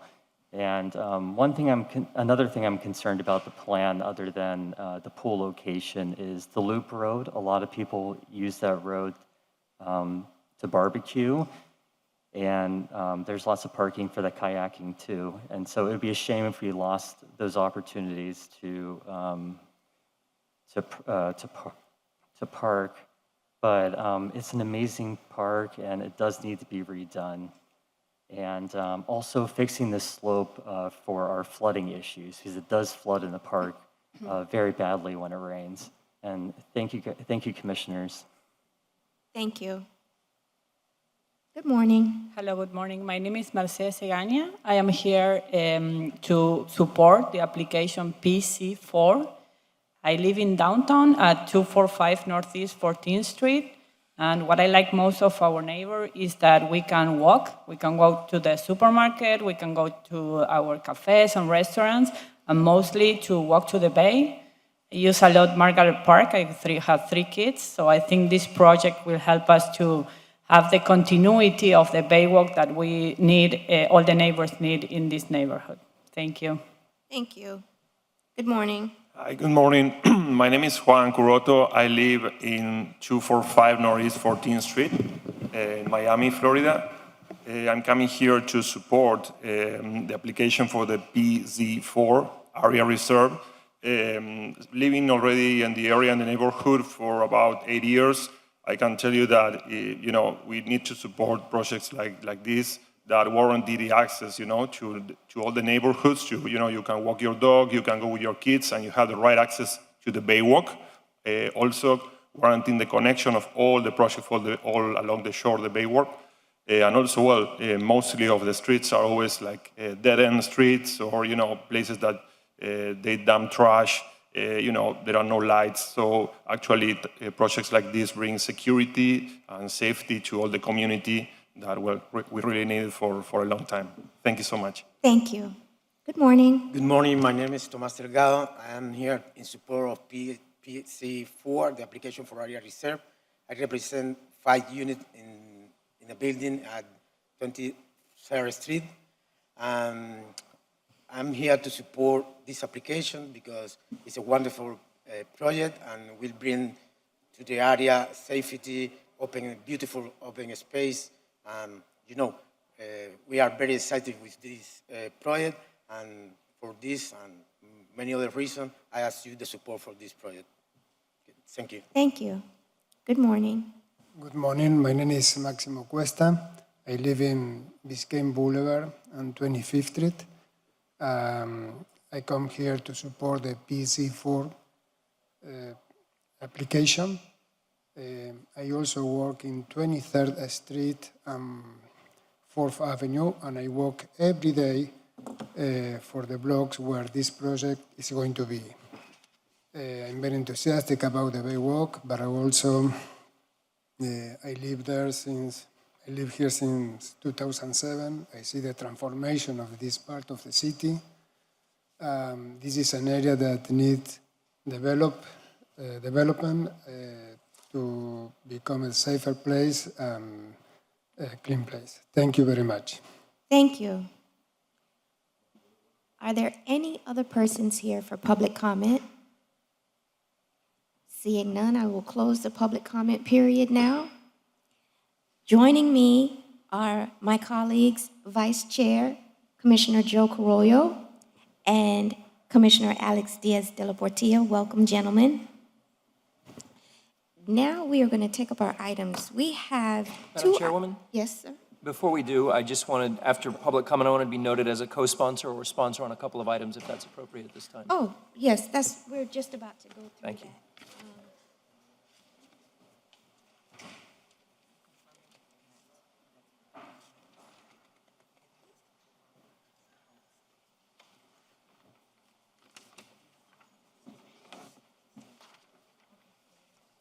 So, Commissioner Russell, you said you wanted to be a co-sponsor for some Yes, items? I'd like to be a sponsor on anyone that doesn't have a current sponsor and a co-sponsor on the others for RE3, Morningside Park, RE7, the Miami Forever Bond issue, RE8, the Rental Assistance Program, and RE9, Marine Stadium. Did you get that, Todd? I would also like to be a co-sponsor for RE8, the Rental Assistance Program. I guess that all of us sponsoring it. This is the rental assistance program. For yourself as well? That's Okay. right. It's a program that all of us are supporting. Yes, rental assistance, but I don't know if there's the time to speak on it because while it's got the title rental assistance, I'm reading that it could be used for anything else. Okay, no, this. It's not we're- exactly rental assistance. Right, okay, so we're not going to speak on that now. Let's take up the consent. And I do apologize. So Commissioner King and Commissioner Reyes and Commissioner Russell would like to be shown as co-sponsors of RE8. Rental Right, assistance. the rental Understood. assistance. But Commissioner Carollo clarification is. Right, we're gonna take that up later. But So, Commissioner Corey, do you want to be a co-sponsor of RE8 or no? Well, it depends how it's going to end up. If we're going to be giving it a title of rental assistance, that's not truly going to be rental assistance, and anybody that wants some money could grab it and spend it on anything they want, then I don't know if I want to be part of that. Plus, I need to ask some additional questions from the city attorney concerning that money. Yes, sir, understood. I want to make sure You'll that- reserve the right. Yeah. right, Madam Chair, the way that I understand it, and I will co-sponsor if it is like that, is that it's going to be strictly rental assistance, those people that are in arrears, those people that are Right. on the verge of being evicted, and they need monetary assistance. That's the only way that, and that's what I understood. right. So We'll address. once everything is clarified, Right, then we'll address get that sorted, when okay? that item comes up. Right now, we're gonna deal with the consent agenda. We currently have CA2 and CA3 on the agenda. May I have a motion to pass CA3? So moved. A second? I'll second that. Second. Okay, all in favor? Aye. Aye. That motion carries. Now, let's take up the CA2 item. It's Excuse me? The CA2. CA2. We need to appoint Chair of the Auditor Selection Committee.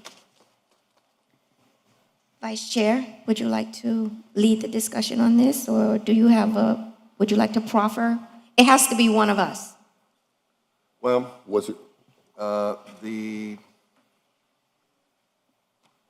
who are the candidates that we could choose from? Us? Us. Us. Was it the same position your predecessor had, Madam Chair? I'm sorry, I didn't. Let's get some direction from staff. Mr. Manager? Yes. Used to be Commissioner Hardeman, I believe. Yes, Madam Chair. The predecessor. It's entirely up to the body. I mean, it can be any one of you that maybe Madam wants to Chair, volunteer. but it was Commissioner Hardeman. Let me say the following. I myself have a pretty hefty agenda, so I would not do justice by promoting myself to the position. I think that we need some new eyes and new thoughts on our finances, and the chair should be someone that's new. You're new. So I will make a motion that we name you to chair the audit selection committee. I'll second that. All in favor? Aye. Motion carries. As amended. Now, we have this PH1. We only have one PH item, Get him out. Tell him right now. which requires a 4/5 vote. I'll move it. All in favor? Do I have a motion? What you said? PH1. PH5. PH1. Yes. Second? Vice Chair? Second. All in favor? Aye. Aye.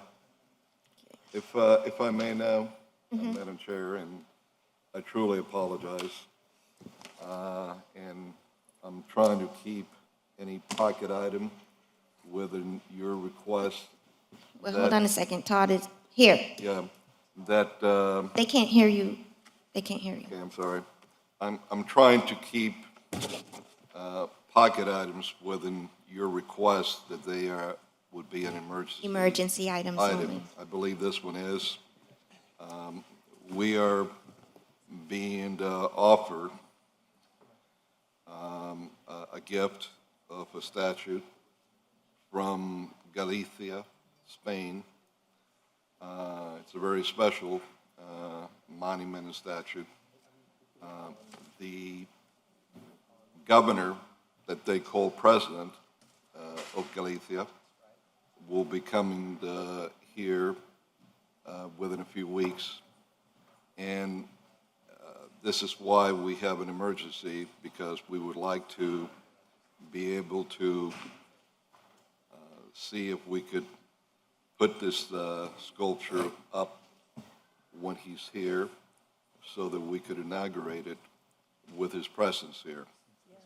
This has to do with something that's known worldwide and very dear to all of Spain, but especially the province of Galicia in Spain, and that's having to do with the Camino a Santiago. We have a member of the Association of Empresarios and Profesionales Gallegos de Estados Unidos, the Association of Professionals and Businessmen of Galician background in the United States. And I'd like to have Alejandro Perez Esperón come up and just say a few words. I passed out, or should I say the clerk passed out, the resolution with a rendering of what the monument would look like, and as you can see, it's very expensive. I think it's arriving any moment now by ship to Miami, and they would like to place it in Little Havana in 13th Avenue between 8th and 9th Street. Okay, well, I'm going to accept this as pocket item 2. Do we need to read it into the record? Have the city attorney read it into the record? It's the will of the commission. Okay, then we don't need to.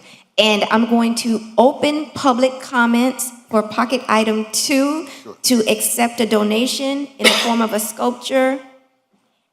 Is there anyone here for public comment? Good morning. My name is Alejandro Perez, and I'll apologize for my Galician accent.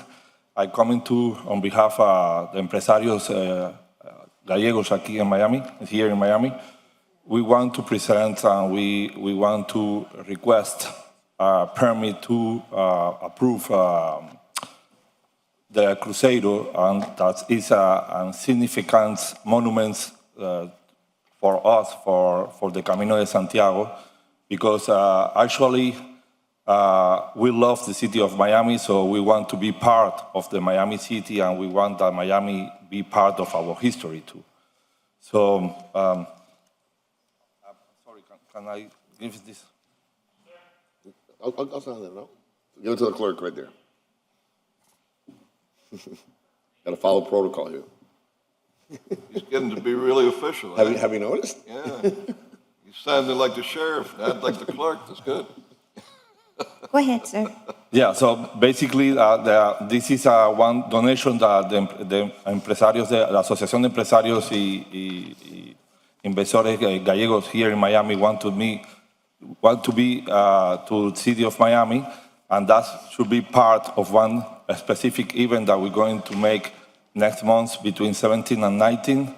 The most important representatives of our governments in Galicia come through the city of Miami to create a bridge between both city, economics, social, and cultural relationships. So that's the reason that we are here. Thank you. Thank you so much.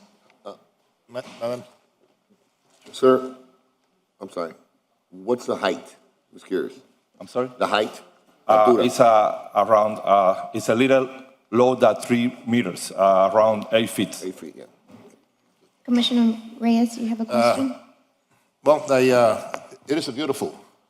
Like it? Let me tell you, yes, it's a beautiful culture. And it has great significance for me because I am a Pichón de Gallego. You see, I'm from Galician ancestry. And I've been to Santiago and Vigo, and I always wanted to do the El Camino de Santiago, but it got me a little late in my life. I don't think that I can walk it, you see, and they don't let me ride in a car. You know, you have to either go on a horse or back. Well, I hope that. But I've been to I totally support this. I want to sponsor this. Buenos días, Commissioner Carollo. And the location is in, you want it in Little Havana? Yes, and actually, the idea is that when the people talk about the Camino de Santiago, the majority of people think that it's only one, and in reality, it's actually seven ways. Of them. Now, we're going to create a new one from Miami, because it's a new world, and majority of people come from America to Santiago, and the first steps is city of Miami. And now you have the opportunity to start the Camino de Let me Santiago know. from the Miami. Let me know that if I physically endure it, I'll be more than glad. I've been in Santiago a couple of times, and as a matter of fact, last time it was the Day of Santiago, where all the pilgrims were coming, and it was a beautiful sight. Actually, this monument is made with a special stone from our area, and the artists create the 4 principal stamps. On the 4 face of the monument going to appear Miami, United States, Spain, and Galician stamps. Oh, that's wonderful. Thank you so much. Is anyone else here to speak on this item, pocket item 2? Seeing none, I'm going to close the public comment. And we have 2 pocket items. You want to make the move? Pocket item 1. I move it. Second. All in favor? And my apologies, Chair. So the motion in the second is for pocket item number 1? 1 and 2. Yes. Yes. I would like to be included Which is item two? as a co-sponsor also. Yours is 2. Mine's 2. Yours is 2. Which is 1? Pocket item 1 belongs to Commissioner Russell. Which one is? Which was, Which one is that? That's which is that? opposing House Bill 1834 and 1557. What House bill is that? House, he wants to know what House bill again? We're opposing a bill, I'm just asking what bill. Yes, that's the one about giving the parents the right to sue school districts over discussions over sexual orientation. It is that bill that precludes teachers to coach children, school children, and talk about their sexual orientation? There's nothing in it about coaching children. Well, it's about discussing sexual orientation. And I'm going to be very honest with you. I'm going to be very blunt. I have respected, and I respect everybody's right to pick and choose the religion, sexual orientation, or whatever. But I have... Commissioner Reyes? But because you're including both. No, I'm not gonna include pocket item 1. So I think we have a consensus for pocket item 2. So I have a motion and a second. I would like to be included as a co-sponsor, pocket item 2. Commissioner DLP would like to co-sponsor. Commissioner Reyes is a co-sponsor. I'll be a co-sponsor as well. And Commissioner Russell will be a You should co-sponsor. come with... Sure, unanimous. Come Why not? with me. And the commission. Commissioner Just like the next one. He's going to join us today. Okay. Now, you guys can walk, but since I heard Commissioner Reyes that he might not make it, I've been given a special card from the Archbishop and the Governor that they'll make a special exception for one vehicle that I'll have. So I think I can make room for you. Is that a tricycle or what? No, it's a vehicle. So I'll make room for you. So all in favor? For 2? Aye. The motion carries. So it seems as if we need to have some discussion on Commissioner Russell's pocket item, which is opposing SB 1024 and House Bill, what number is the House Bill? 1557. 1557. I'll go ahead and start if I can. Go ahead, Commissioner Russell. Thank you. And this is not to disparage anyone's beliefs of what should happen in their own home or what they should be teaching their children. There's a few elements of these bills that are very problematic. One is this pushes against the concept of home rule and the process that should be followed, where parents who may have a grievance with a school go to the school, go to the PTA meeting, go to that school board. This is setting a statewide legislation creating not only a mechanism to sue by a parent, but this really chills even discussions within classrooms or even where children's privacy could be violated. Now, there is a very good argument to say that parents should be teaching these things at home, not schools. This isn't about teaching sexual orientation. This has a lot to do with what could happen to a child if they are outed in school And this gives the responsibility of the teacher to call that parent and talk to that parent about that child's sexuality. That child could be going home to a very abusive household. We have an epidemic of trans gay youth who are evicted from their homes and end up homelessness and on drugs because of very difficult home situations. I don't want the school to be the police of that. And these bills force that. And I'm going to give you a personal story that will probably embarrass my son. He was in preschool when I got a call from his teacher. And apparently he liked putting fingernail polish on. And apparently that was a problem for the school. They said he was confusing children who were going through a process of figuring out their gender identity, meaning boys are boys and girls, and it's wrong for him to do that, and he wouldn't be allowed to come to school if he did that anymore. And that was very embarrassing for my son, and I felt it very intrusive for a teacher or a principal to call my home and talk about that. I don't want that to happen, and this bill mandates that. This bill has our teachers becoming the police of our children's sexuality. There should be no discussion, but the bill doesn't say that. And so this didn't come from me. This came from our LGBTQ advisory board, of which we all formed together unanimously, I believe, and have appointed to. And they have put this together for us. This is, I don't want to take credit for this bill. This comes from our board. But I do believe in it. I agree with it, and so I'd be happy to move the item. Through the chair, Madam, I don't want to be the one that's carrying the torch against this. I think this is a political move. And I believe that I have, I'm going to give you an example. I have 2 grandchildren. One is 5, and the other one is 2.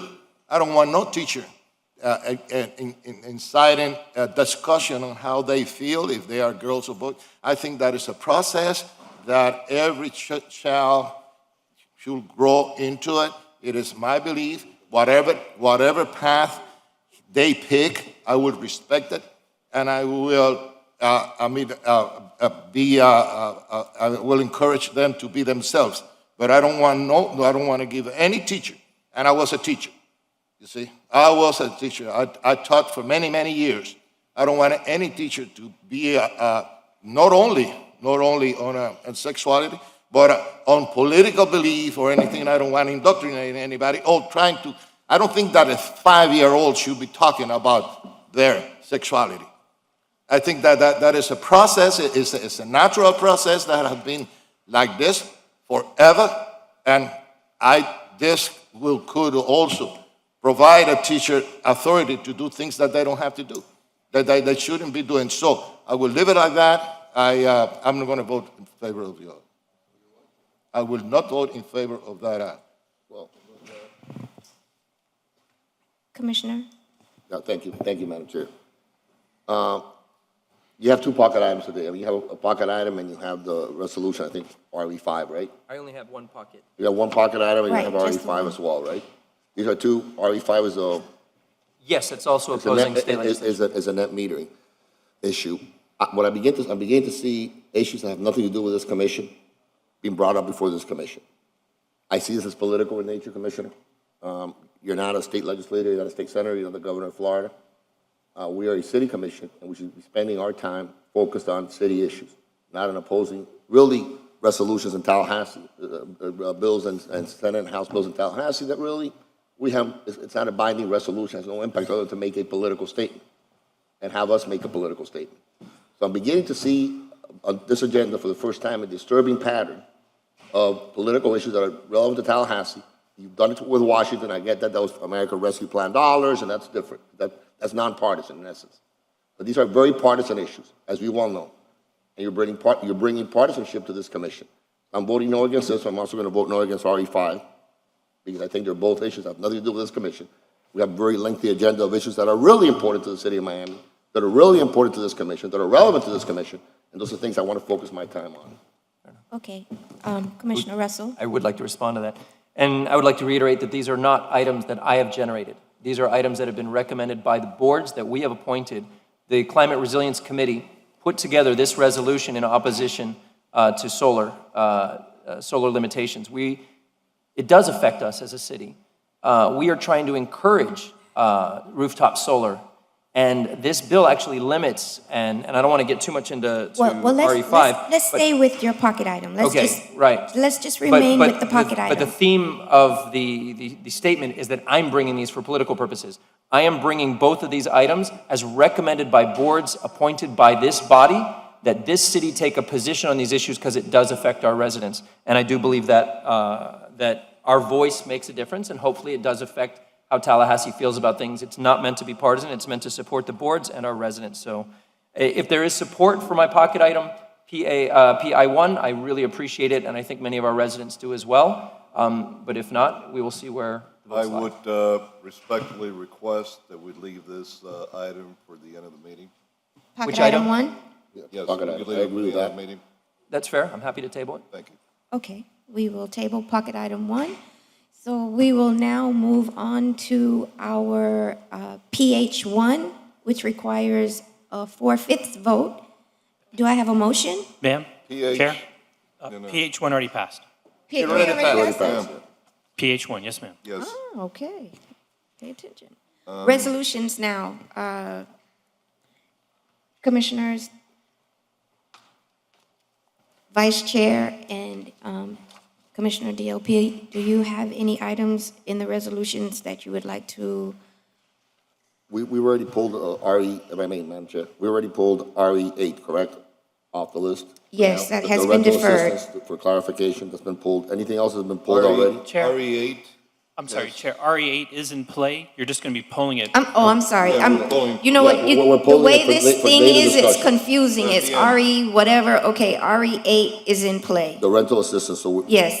Are you? is I'm your- asking you if you have anything else other than, I want to be clear, because. Right, I okay. think you're going to want to move everything at the same time. no, just with the, Okay, we're now on resolutions. Just what we have left remaining from the resolutions. What has been deferred was RE2. okay. That's what I was asking, actually. Yes, I'm sorry. What has been deferred is RE2, and that's it. The rest are, I would like RE9 to be deferred. Let me explain why, Chair. 4 years back, since you have been here, I have been asking for the administration. Obviously, we have a new administration, even though there's some holdouts from the previous ones, to give me a study to show how much we're going to be losing, or if they think we're going to make money, how much we're going to make in a 5-year projection. Nobody will give me that. And I'm going to tell you why I think nobody will give me that, because the 5-year projection is going to have to show losses every year. I also said 4 years back, 3 years back, the last times that we discussed this, that this was not going to cost $45 million, that it was going to cost over $60 million minimum. And sure enough, I am right. Now we're told it's over $61 million. That's an over 25% increase. And I submit to you that by the time it's said and done, it's going to be over $70 million, if not more. So I want to be able to give Mr. Noriega the opportunity to study this, to give us something solid so that we know what we're voting on. What is it truly going to cost, and not a penny over? And how much is it going to cost every year on the losses we're going to have here? The stadium that we have now, what remains of that stadium, since day one that it opened, it lost money. Now, this is, a structure that's right by the water, salt water, that the elements are going to be hitting it constantly. The minute you open it, you're going to have to be maintaining it every year. Not only that, but security, other activities that you have. And I know it sounds great, Jimmy Buffett. I mean, Barney, we're holding hands, kumbaya. But we're talking about a heck of a lot of money that we're going to find out, but you know what? Our number one priority in this town, this affordable housing, nobody wants to come and see that we put bonds out to get additional monies for that in this aspect. So you'd like to defer it? I'd like to defer it until the administration is ready in no less than 60 days to come back and give us a whole realistical outlook into the first 5 years on the cost to the city. We have the Knight Center right now that I don't know how it's doing financially, but it's got 5,000 seats. This is going to compete indirectly with the Knight Center. It's going to compete with, it will. It's going to compete with Bayfront Park and the open air auditorium that we have that sits about 2,600. You could bring in up to 10,000 people there. We have other places in Miami that there could be competition. So we need to see also the impact that this will have into other areas. But look, I mean, I'd like to be a dreamer too. You know, I'd like to build NASA here in Miami and, you know, shoot spaceships to other planets and the moon. But I need to know what is the reality of what it's going to cost. Because all these dreamers that come here and give you all these ideas, Don Johnson, well, I knew Don Johnson when he was filming. And we spent a lot of time together, including with others in the cast that we partied together back when I was a very young commissioner. You did what? Party together in Miami. And talked about other more serious things. You actually owned a linen jacket and a t-shirt and all that? Did you shave? So, you know, it's not that we don't want to look back and enjoy history, but you can bring everything back into history again. Unless you're that guy in Russia that he wants to make the Soviet Union and put it back together again.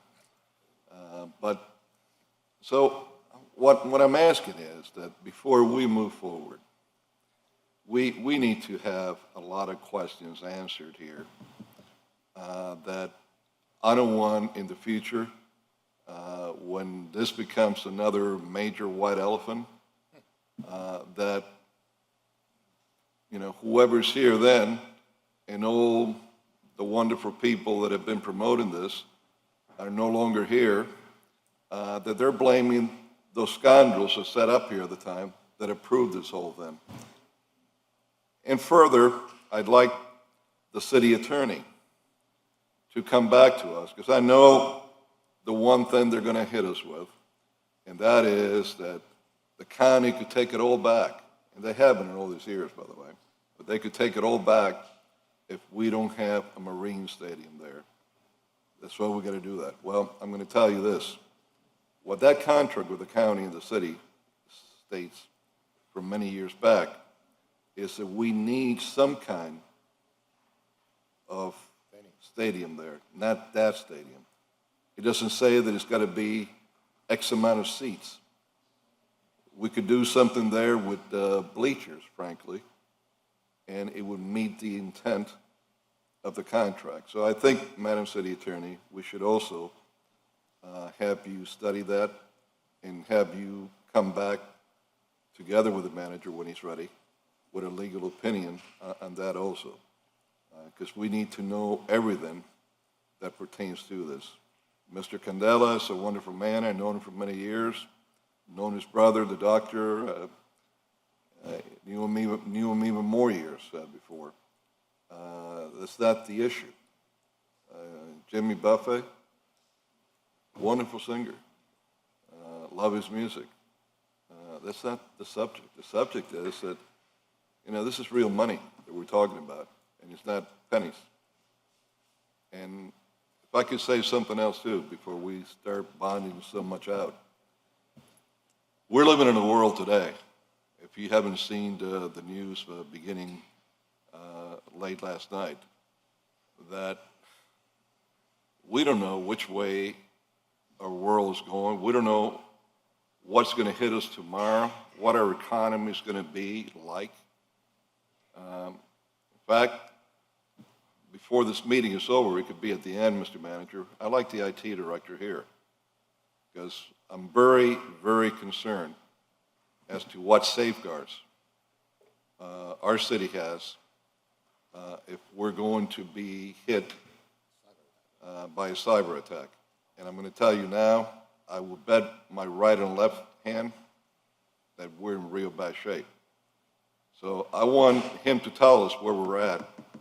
And right tomorrow, if we can, I'd like to have a meeting, or should I say that you have a meeting with the police chief, your IT director, and others to see which way we need to go and beef up our IT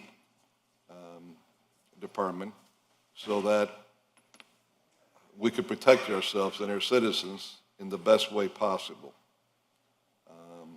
If you need to be directed at individuals that can give you an assessment free, I'll be happy to provide you individuals that could do that. I already have a pretty good assessment of how weak we are in the city. This is why I'm bringing this out now, because I strongly suspect that in the weeks, months to come, our country, many of our cities, might be facing cybernet attacks. And this could affect us in so many ways that our lives could change overnight. Imagine if our power grids are knocked out and they're not going to go back on in 4, 5, 7 days like after the hurricanes. I think that gives you a pretty good idea of the mess that we would be facing. And then if on top of that, our own city has been hit in a way that our public safety departments, police, fire, won't be able to have the direct communications with each other, that's going to make it even uglier. So, Mr. Manager, I hope that you've been listening to some of this and we're behind the 8 ball right now, but that we try to do something as best we can quickly. But I would like to have the best person that we could have later on today at the end of the meeting from IT to direct some answers to us on the questions that I proposed here and others that members of the body might have when he comes before us.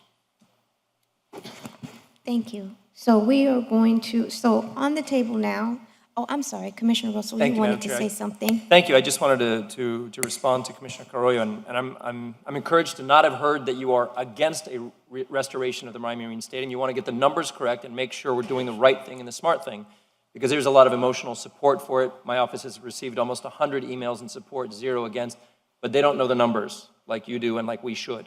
And I've been working with the administration on this for years. I know we have already spent over $6 million on the restoration to make sure the foundation is shored up, getting ready for the next part. And the profitability projections show that we can be in the black, even only hosting less than 2 concerts a month, even 1 and a bit, maybe 15 concerts a year. But it's not just for concerts. I would love to have Jimmy Buffett be the very first performer to come back. It's also a sporting venue. In that basin right now, and even as through the MRC, the Miami Rowing Club that's there, we have world-class Olympic training level for crew, for kayaking, and we have one of the state's most amazing groups for dragon boat racing, including a group of women who have recovered from cancer, and they do dragon boat racing there. This could be an amazing venue for sporting events, and I trust you to be the one on this day as to really study the numbers and make sure we're getting the bang for our buck. So I would support your deferral on the item and encourage for your support as the city briefs you further. But I've asked to co-sponsor this, and I'm obviously very much in favor of bringing the Marine Stadium back to life. It was Tomas Regalado's first campaign promise when he was a city commissioner to get it done. Well, while there are many things that Tomas knows about and has done well, finance is not one of his stronger parts. Who is that? So he has others, but that's not one of them. What I'm trying to do is, before this body makes a decision, and particularly during very difficult times, but frankly, I'm not so sure that we should be making any major decision in dollars like this at this point, unless it's absolutely vital need for the city, for the reasons that I've stated and others. But I want to make sure that we have all the information we need, because, as you said, and you started by saying, people are dealing with this from an emotional level. And it's a minor group of people. I guarantee you go into Commissioner King's district, you go into my district, you go into Diaz de la Portilla's district, I dare say you go into Commissioner Reyes' district, and they don't even know what we're talking about. That's not where their concern is. Their concern is, how are they going to pay their rent? Right. How can they get an affordable place to live in that they could move into? Yeah, I apologize, Madam Many Chair, I other forgot to areas. mention one thing. The legal side of it, and I have studied that reverter clause, I am very concerned that it is a use it or lose it clause, that if we do not bring back a Miami Marine Stadium as it's known, we could be very much subject to losing that But land. this is why I've asked the city You may be- attorney to give us an opinion on that, because I know that that's going to be an issue that we'll be dealing with too. And I know that clause been there, and I know that for many years, but that clause doesn't say that it's this stadium. It doesn't say the amount of seats or anything else. So I want to be able to get that clarified, and if the city attorney feels in a legal opinion that I am correct in what I'm stating, that also gives us the opportunity for additional thoughts on what to do. But Yes, Commissioner Reyes? Commissioner Reyes, we can't hear you. Okay, I'm a numbers guy.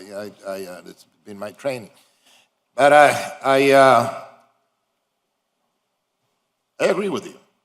We have to have a very detailed projections of what it's going to be, the revenues, maintenance, and cost.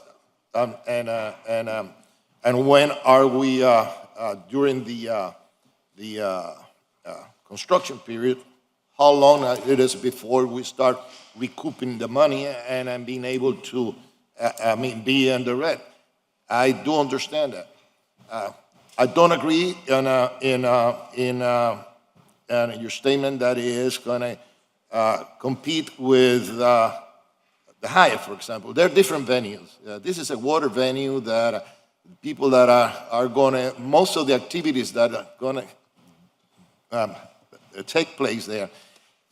If we bring the right management company to it, because when we were running it, we were losing money. You see, like many things that we do. If we have the right management company. I believe, and that's another thing that I want you, the administration to figure out, there's going to be a lot of a demand for many water oriented activities, like before we had jet ski races, and we had a bunch of things that were water oriented. To a certain extent, it will compete with Bayfront Park. That I agree with you. But I think that we should look into it, look into the potential of activities, water-oriented activities that will take place there, and make a conservative, extremely conservative analysis of costs and revenues, and when if we could get in the red and be able to pay for those bonds. I mean, I do agree with it. You have a very sensible request that I will support it. But having said that, I believe, it's my opinion, that we shouldn't destroy that stadium. We should do everything that is possible to restore it to its heydays. Not only because of the emails that we get, but for the potential it has to that it is a unique stadium in the United States. I don't think we have another area in the United States that has a marine stadium like that. No, that I agree. That's right. I don't think, and so we will. I think that Commissioner, I know and I understand your concern, which they are very valid. They are very valid concerns. But I also want you to consider that we should do everything that is possible, you see, to rebuild. And I know people that don't live in his district, that they go by and they say, this is a crying shame. You see, it's a crying shame. And I mean, it has been declared historic, right? It's a historic place. We cannot demolish it. See, so I don't necessarily. Okay, but you don't agree with it? It could be, we go through a process, we can do it. But I believe that we have to do we have to do a lot of effort to restore that stadium and bring it where it will be the structure that once was, which is unique in the United States. But I second your motion. And Mr. Manager, how fast can you bring that analysis? My request is going to be that we defer the item to the May 26th meeting. Okay. Okay, so let's get back to, we have on. Chair, Well, we my need to move- apologies. we need We to have a move on motion and a RE9. second on the Then we deferral can- for So, RE9. motion and a second to defer? Yes. Second, We have the motion and a second, we just need a vote. all in favor? Aye. Motion is deferred to the May 22nd commission meeting. May 26th. May 26th commission meeting, I'm sorry. So we have RE1, RE3, RE4, RE5, RE6, 7, and 8. Do you have any of those, are any of these resolutions would you like to pull for discussion? RE8, RE8, RE5, RE5. Commissioner Russell, and RE3. RE3.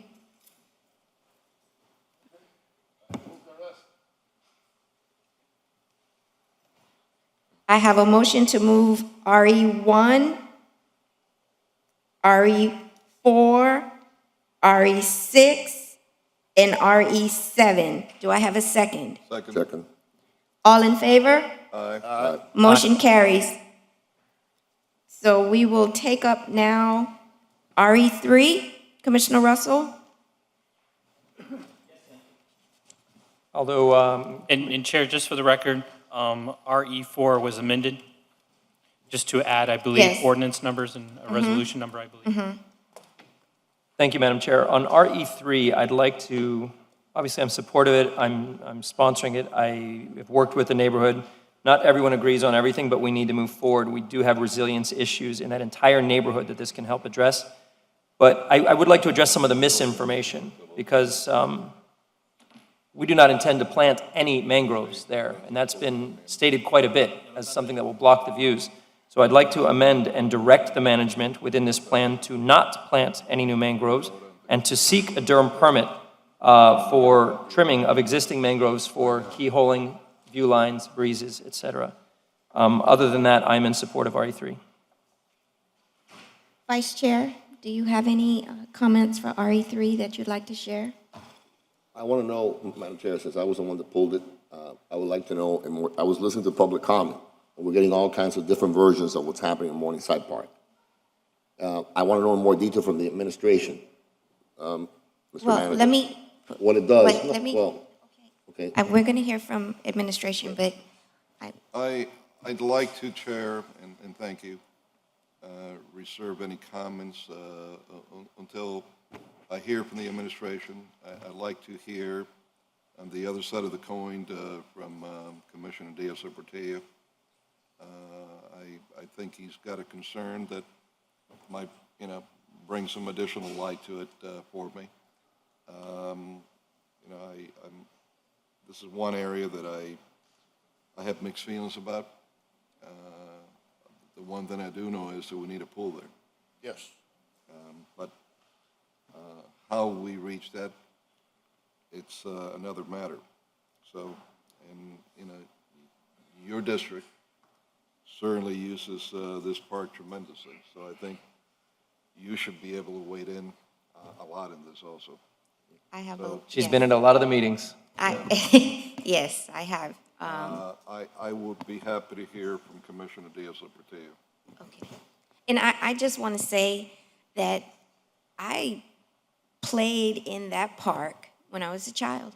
I swam in that pool. I love that park. I run in the park several times a week. I have spoken to staff about how I feel about the park. The last time staff briefed me, I got teary-eyed speaking about the park. I love that park, and it's just not a park in a commissioner's district. It is Miami's park, and people from all over go to Morningside Park. And I do agree that we need to do something because the park is suffering. We need to put money in that park. Now, some of the other stuff, I'm gonna, I listened to the public comments. I've had several meetings about it.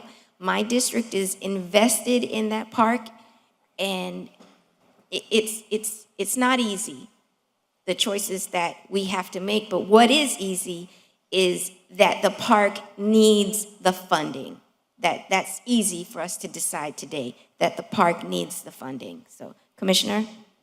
I agree 100%. And like you said, and you said it very well. It's Miami's park. It happens to be in your district, but it's really Miami's park. This debate's been going on for, 7, 8 years, if not more.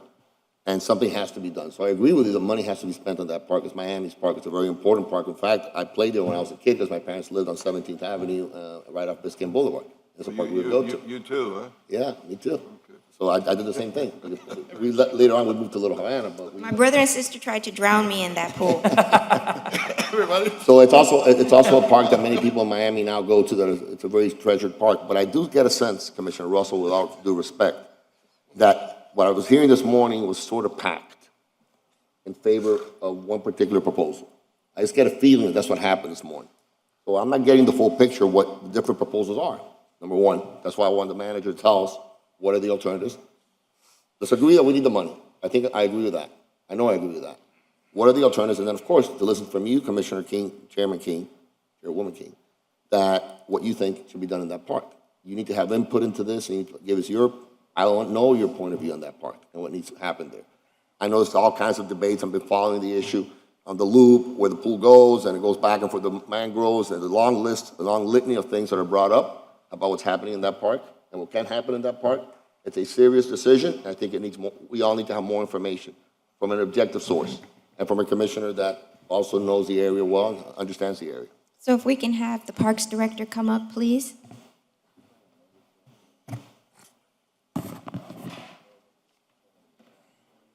Good morning, everybody. Good morning, Chairwoman and Commissioners. If I can have IT help me by connecting my laptop so I can show some stuff on the screen.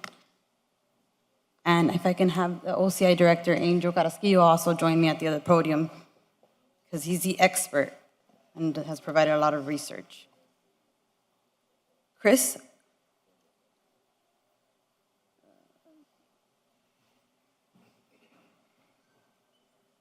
Or Nelson maybe can help me connect the laptop. I also have copies.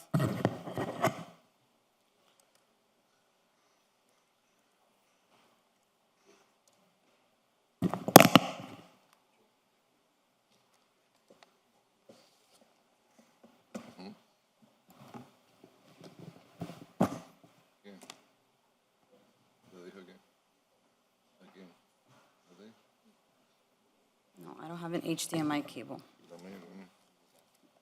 Sorry. But just to your point, just to start, to not waste any time, because I know the chairwoman likes to get down to the point and to the facts of things, and I appreciate that. This park is one of the biggest parks that the city of Miami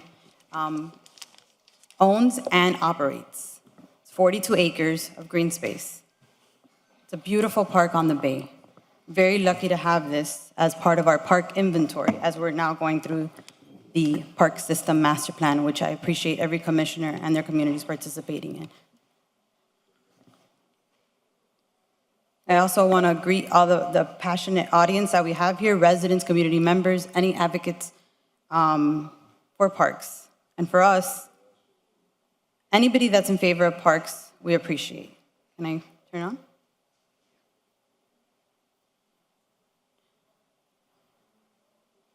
Okay, awesome. So very quickly, a few of you said that the park was built in 1950s. It was built and designed in the 1950s. It's almost 70 years old. I'm sorry, 69 years old. A few things have occurred while the park has been active. Morningside Community Center was built in 1994. Some minor renovations took place during that time. Unfortunately, the aquatic pool was closed in 2016. We're going to go into some details about the closure. Our OCI director, Mr. Angel Carrasquillo, will be providing that information as to why it closed. And in August 2019, there's been many community meetings. Since 2017, Commissioner De La Botilla said it correctly, this conversation has been going on for 6 or 7 years. January 23rd, 2020, a resolution was passed about keeping the pool in the same location. During that time, staff did go back and start doing research and studies that identified certain issues with the pool and having to raise it due to FEMA elevations and EV.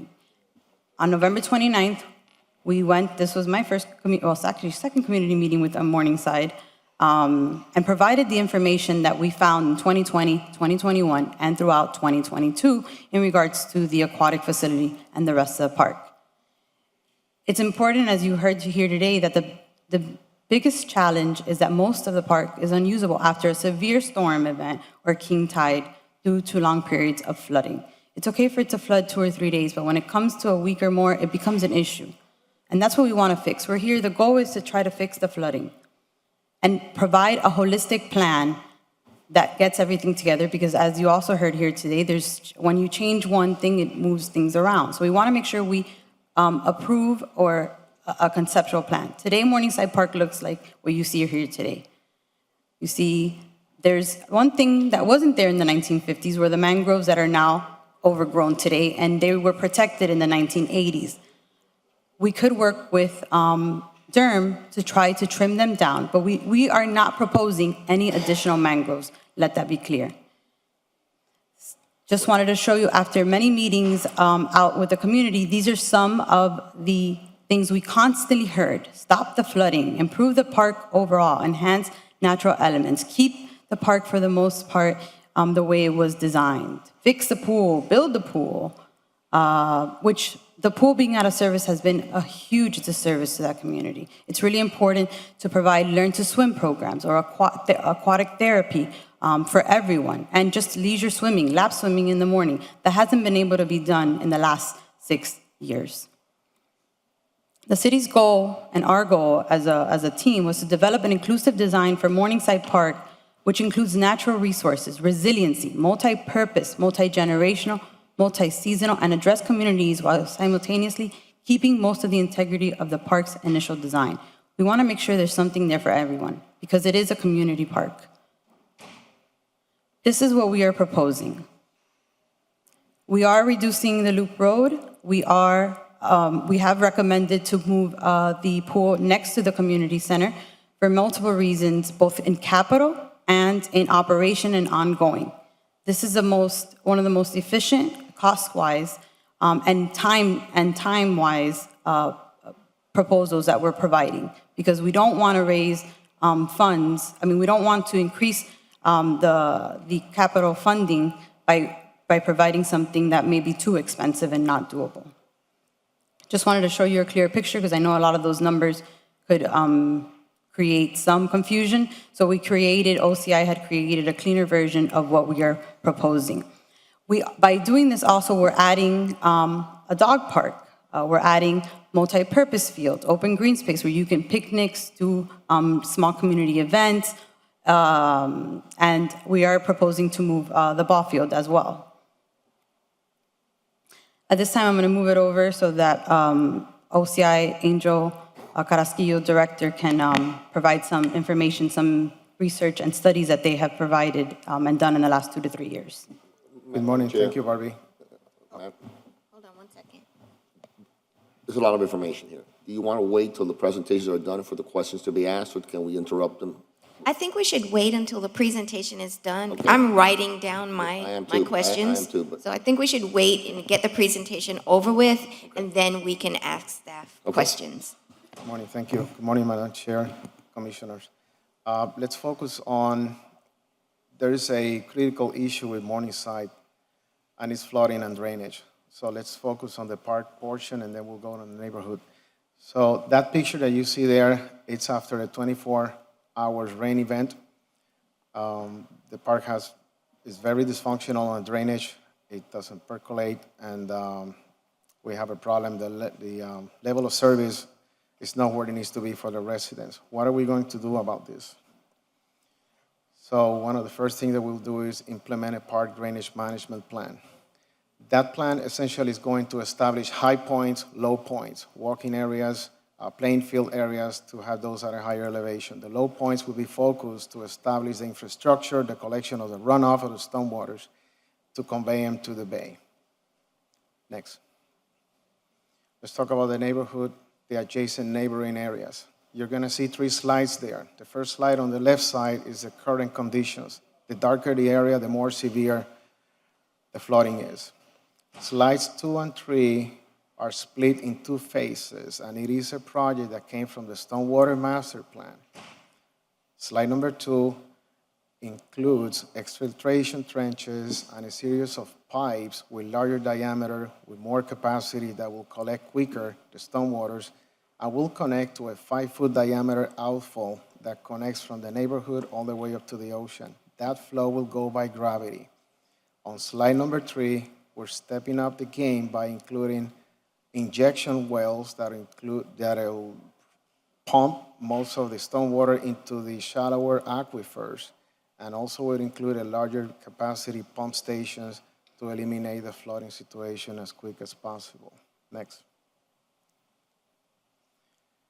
On July 2021, City Manager provided Commission with a memo delineating the most important projects under the sea level rise resiliency. Projects number 4 and 5 on that memo, phase 1 and phase 2. Those are the improvements to the neighborhood.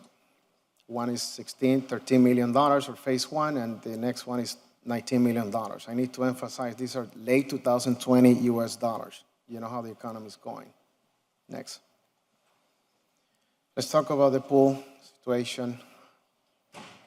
January 2020, Commission passed Resolution R20009. So basically directs that any capital improvement projects in Morningside Park keeps the pool at the current location.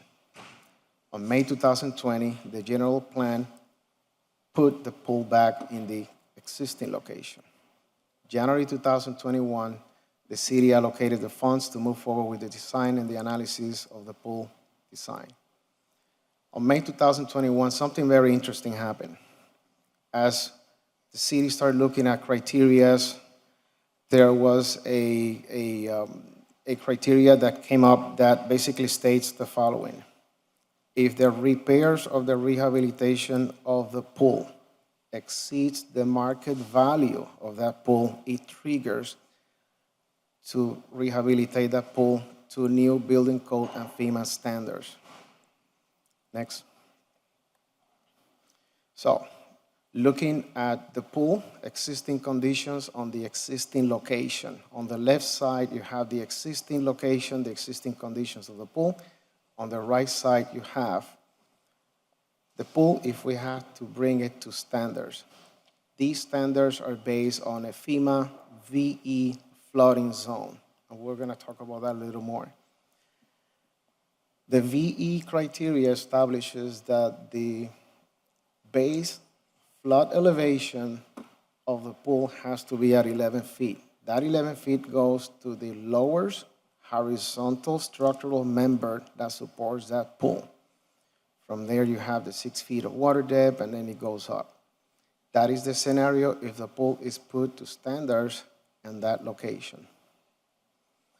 That is a front view of the pool with an ADA compliant platform. At that elevation, that is a scenario. It probably varies between 160 to 179 feet. It's got a big landing in the middle. It's going to be difficult for a wheelchair to go from top to bottom, but that is what the standards will require. Next. In looking at the current conditions of the underdeck of the pool, I am showing you some pictures of the level of deterioration that has erosion from high waves impact for many years and corrosion to some of the metal rebar. You see beams, vertical piling, structural members, and essentially the pool has to be demolished. Next. This is AE zone classification, which establishes that base flood elevation is the finished floor elevation. The presented picture there is putting the pool close to the community center. Next. That's another view. We wanted to show advantages. If we keep the pool at the existing location, it will be a resilient system. It will be sustainable to sea level rise impacts. It will remain the character of the originality, and it will be closer to the bay. If the pool is installed or built closer to the community center, it will have better benefits as far as expenditures on operation and maintenance costs. It will be easier to access, especially looking at senior citizens, grandpas that come with their children, and they don't have to go through the level of difficulty to access the pool. It will be resilient as well. Next. So before I go to the shoreline, there have been some commentary about switching from VE to AE. And this is a very difficult process. It's not 60 days. It's not like buying a 2x4 at Home Depot and then you get the AE classification off the bat. There's a lot of adjustments and considerations. When a regulatory entity look at this, they're going to look at the elevation of that seawall at 6 NAVD feet. And that doesn't mean that that pool will be built shallower because the feds are going to change the classification from VE to AE. During the review process, these are the steps. The seawall has to be designed. It has to be procured. It has to be permitted. It has to be procured. It has to be built. Once it's finished, a set of drawings as built have to be certified with the application to change that category from VE to AE. at 6 feet. FEMA might come back and say, geez, it's too low. You have to raise that bulkhead, I don't know, 9 feet, 10 feet to make it base flood elevation compliant. And then at that time, the pool might be installed at a lower elevation. Those are questions that we don't know the answers until the process is ongoing. There might be a 6-month review, and we might have to come back and adjust the elevation from 6 to whatever they decide. So that's one of those gray areas as the permitting goes through. Next. Oh, sorry. Let's go back one back, Barbie. Living shoreline and bay walk improvements. The bay walk is going to be proposed 12 feet wide. It's going to have a similar material that you see at Alice Wainwright. It's an organic material. It percolates. It's really nice. The bay walk is going to be raised also. So basically, at what we have on the plan right now, the bulkhead elevation, the elevation between the bulkhead and the walkway, it's about 6 inches. So you're basically walking, and 6 inches is where the bulkhead is going to be. We will engage in permitting efforts to try to mitigate some of those mangroves. The living shoreline provides a series of benefits. It's going to have marsh grass plantings, which are up to 3 feet high. It will be easier to maintain. No mangroves, as Barbie stated before. And a very important aspect of the shoreline is that it's going to provide resilient and sustainability support to the seawall. We are replacing 3 or 4 seawalls as we speak because of the impact of the waves and the deterioration. So that shoreline is going to provide a better protection to it. Thank you. So today, we took these pictures. I had staff go out there and take some pictures on February 14th. And this is currently, as you can see, the stars where we were standing, and these are the different views, northeast and south. As you can see the shoreline, what it looks like today due to some of the mangroves, buttonwoods, sea grapes. Just wanted to, emphasize that currently right now there are some block views, and we would like to clear some of that up. That's part of the plan, is to clear that up, because we know the views are beautiful, and we can just go out there and sit there and look when you've had a hard day, or especially now during COVID, as we all learned that being outside was one of the best things to do.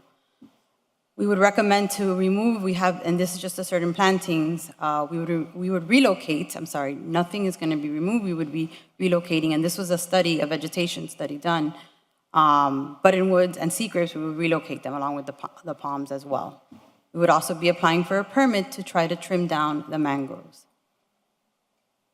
This is the plan that Angel was speaking about in regards to having some walkways. What we did was we wanted to, because you can hardly see this, it's very drawing-wise, we wanted to show you from a ground level what that might look like. And so this is what, when we talk about marsh grass, he said 2 to 3 feet, this is what it would look like. And this is actually at a lower elevation. We would be bringing up the pathway a little bit higher. You can see that on the cross-section A. And then section B, we were also proposing to do a boardwalk out there that actually goes out to the water. This is from looking from section C. And then looking from section D. So that you can see that people can still access the water. They can still, on dry season, use the area as well. These are some of the benefits that are aligned with our strategic goals, our comprehensive plan, our Resiliency 305 strategy. So just wanted to point that out, that we're also in line with some of the things that have been approved here at Commission. We wanted to make sure that we're consistent. As far as cost, these are preliminary cost, ballpark figures right now. These are today's costs. Know that every day and as years pass, things do get more costly. The top part is Morningside Park improvements.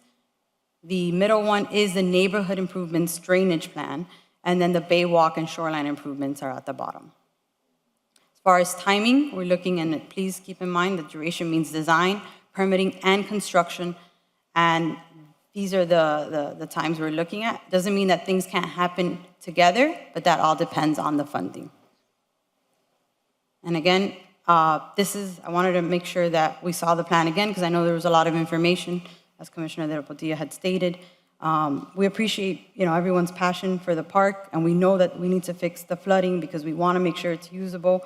We want to make sure that we also fix the shoreline issue. That would be one of our first phases. We would recommend doing this in phases so that we're not, as we just spoke about with the Marine Stadium and the costly, we would do it in phases with the shoreline being first and maybe the pool right there with it.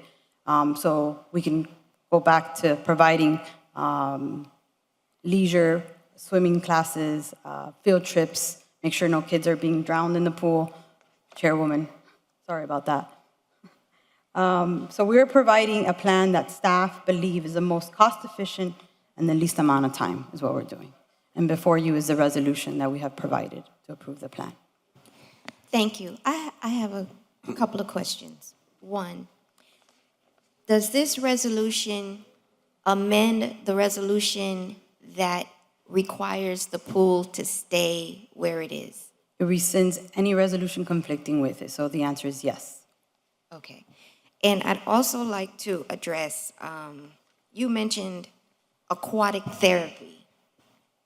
Aquatic aerobics, yes. Okay. I have like 3 parks in my district. Is there aquatic therapy going on in those parks?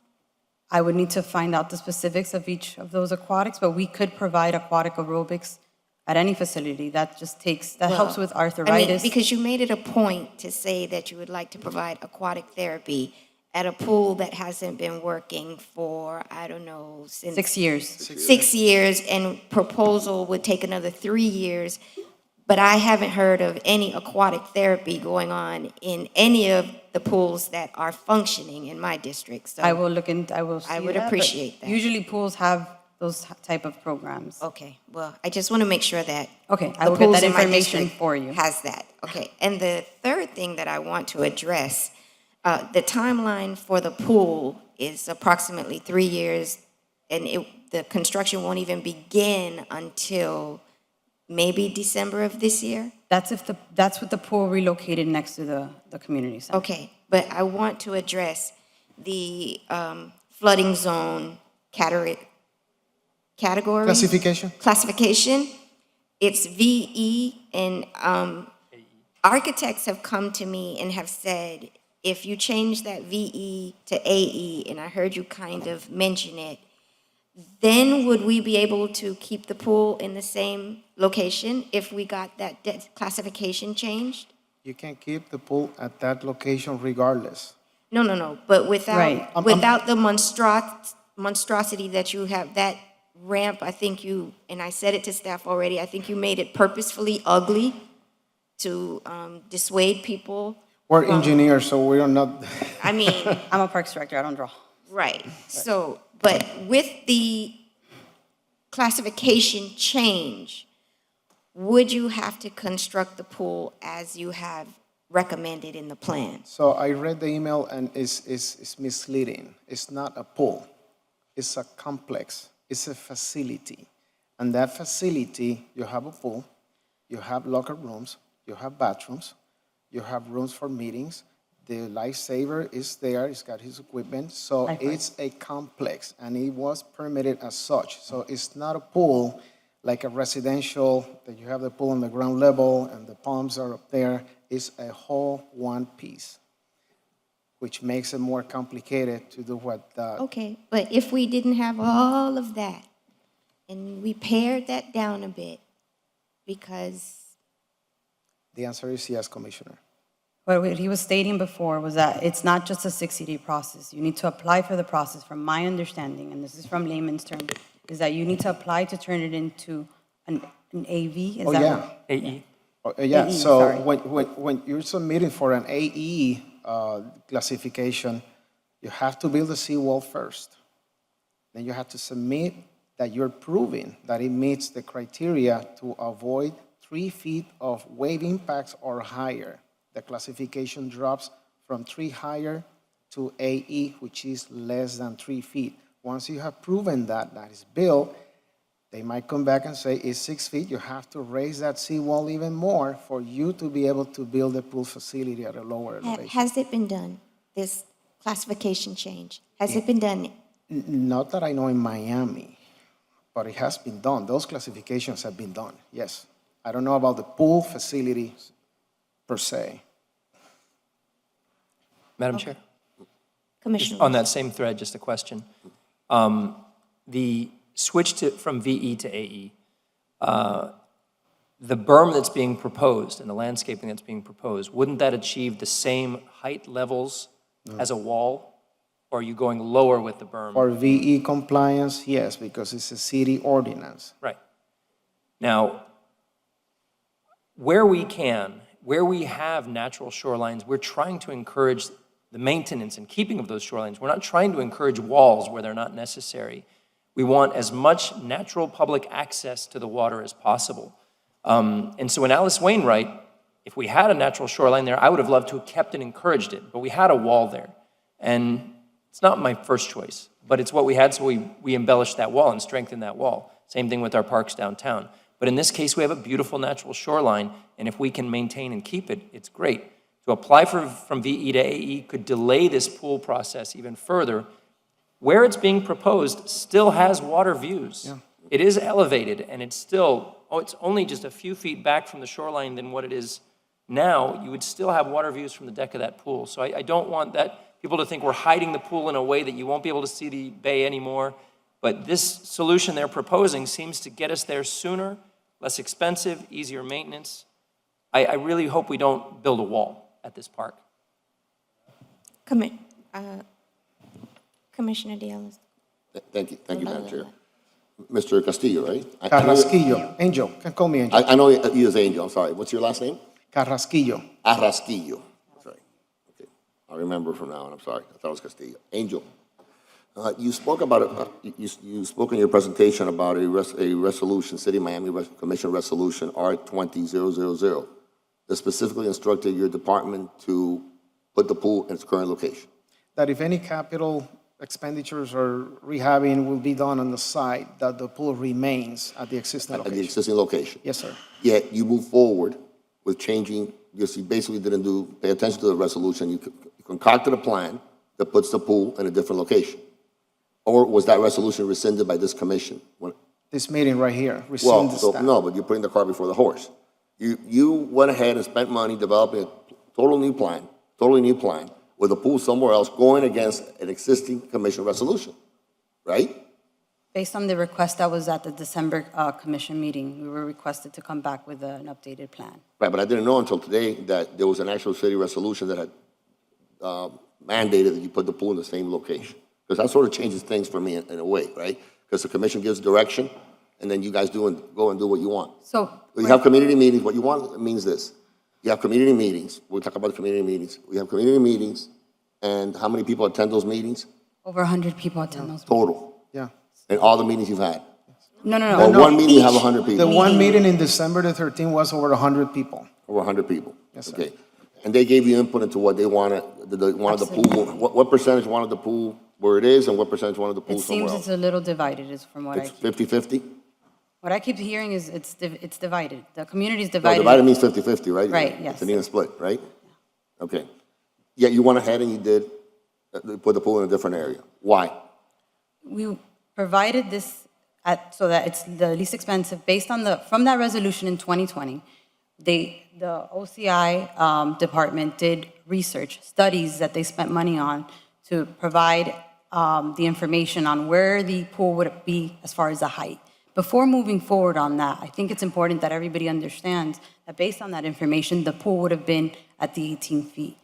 We don't want to move forward on something like that without showing the commission or the community where the pool would end up being, because then it looks like, well, why'd you do this? Why did you put this pool so high? So we're just communicating from the research that was done, what could potentially be out there. Commissioner, when we saw the magnitude of the elevations and the impact on the platform, we said, what are we doing? What is this? We have to bring this back so they see what it means. If you put elevators in there, which you can, it might Right. meet ADE compliance, and it floods, then you're gonna have those shafts, you're gonna have to pump it, you have electrical components, mechanical lubrication, it's just, And if you guys are okay with that, that's the highest it would ever go. Right.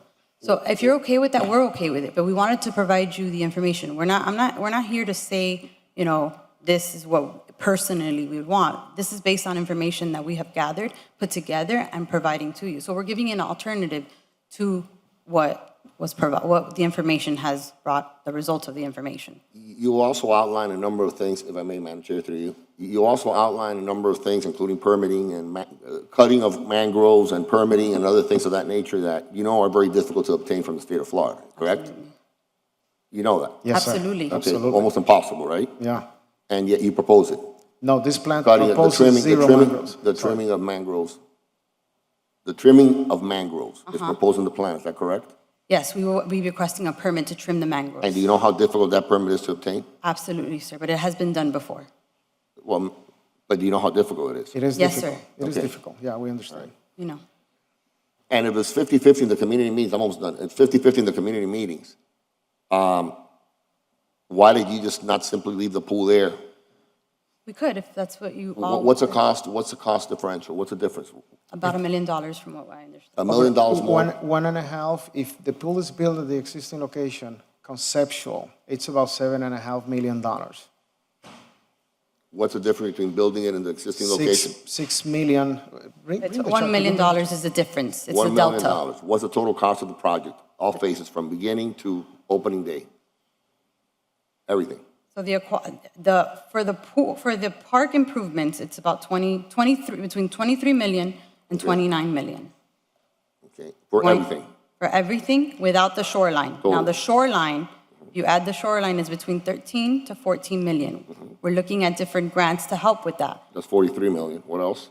And then the neighborhood, the Morningside neighborhood improvements, which is the stormwater drainage plan, that's the neighborhood. This is Yeah, not, well, it's part of the plan.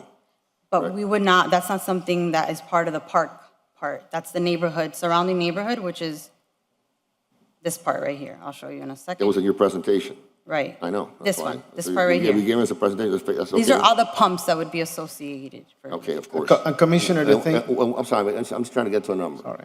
So it's 43 million plus, what's the cost of that? 30, the high end is 34, and the low end, if you allow me to get back to that slide, is 33. It's $76 million, all said and done over the number, how many years? Opening day, Well, that depends on the phasing of it. So the shoreline and the pool can be done at the same time. It could how do you be- envision it? I would recommend that we do the shoreline and the pool at the same time, so I would say I would agree with that. 3 years, 3.5 years. 3.5 years. Okay. So if the intended cost will be way after we're gone, probably way after we're gone, and there'll be other commissioners here, this is gonna cost us $76 million. It So could the- potentially cost up to 70. For the $1 million difference of the pool, it doesn't matter to me. I think $1 million out of 76 million is not a lot of money. And I wouldn't think- count the drainage of the neighborhood on that, and that's part of the park plan. Well, 43 million still. It's Okay. 43 million, 1 million, okay? Yes, sir. So I have concerns about what you're proposing, and maybe are we going to debate it? I'm done with my questions. I just wanted to sort of get to the point of that this is something that's, the community doesn't really, what appeared to this morning when the people were testifying today was overwhelming support for moving the pool, right? For moving it? Yes. But those people that you brought in, Commissioner Russell, right? I brought nobody in? Well, the people that came, because you want to move the pool. No, it's not that I Okay. want to move the pool. I'm listening to my experts. And I've received over 120 emails in support of this new plan, which moves the pool, and only But 5 against. So it's not 50-50. But do they know the detail? Well, Oh, I'm sorry. I didn't receive those emails. No, in the community meetings, it's 50-50, right? Because you were at the community meeting, right? Based on the But you community too. meeting we went to in November 29th. Okay, so it's a split decision. Commissioner, if I may? So in my opinion, yes. Can I, because I kind of see where this is headed. Yeah. So I'm going to give you my personal perspective on this, having extensive conversations with OCI, with the Parks Department, and having been a 7-year former Parks employee myself and having worked in aquatics and seeing the design.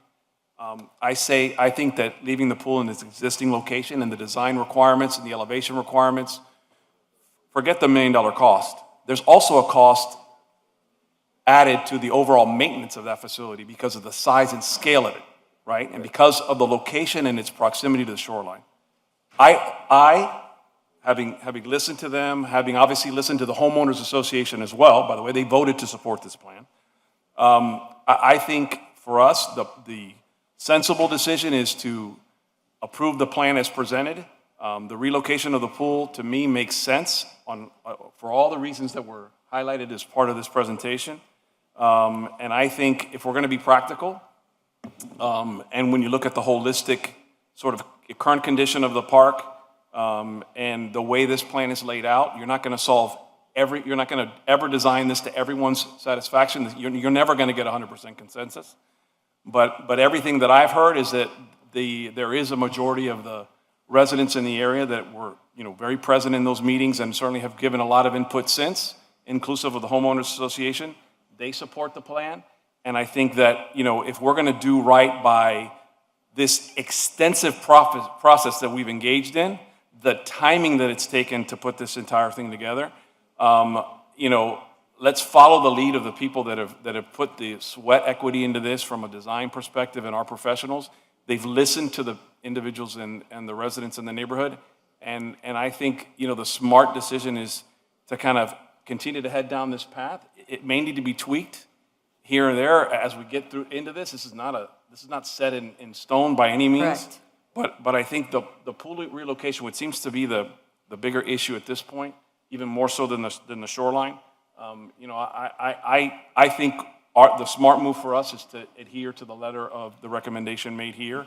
$1 million may not seem like a lot, but I'm telling you that beyond the $1 million, I think that $1 million number is going to grow. But beyond the $1 million, the cost to maintain that building with the elevations presented, then the sheer scale of the building as opposed to the one presented in this plan is going to be considerable. It's going to cost a lot more. So I would,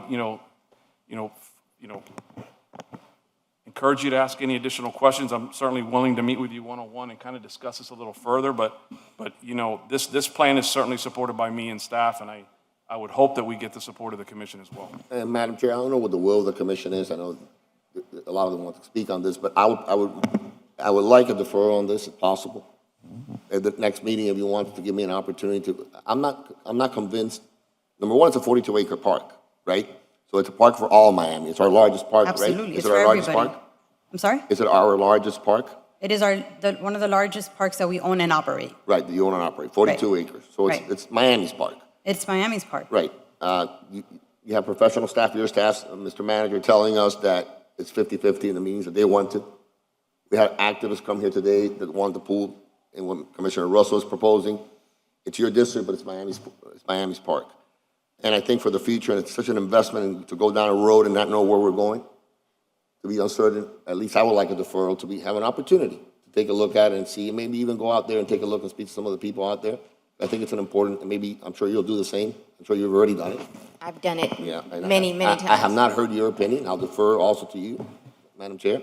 But this is my thinking right now. I think that, I know it's been a long process, and I apologize to the people that have been here and talked about this today and continue to talk about it, but we do want to get it right.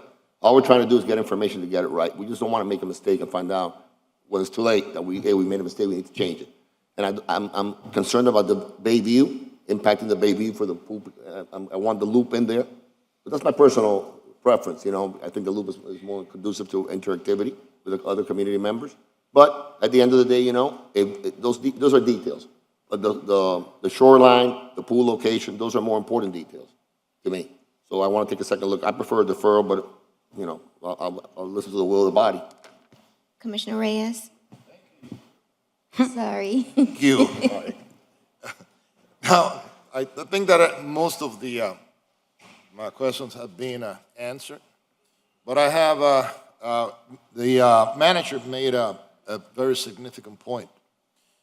If we fix, and I have that problem also in one of my parks, if we let's say that the pool remains in the same place that it is, and it is fixed, right?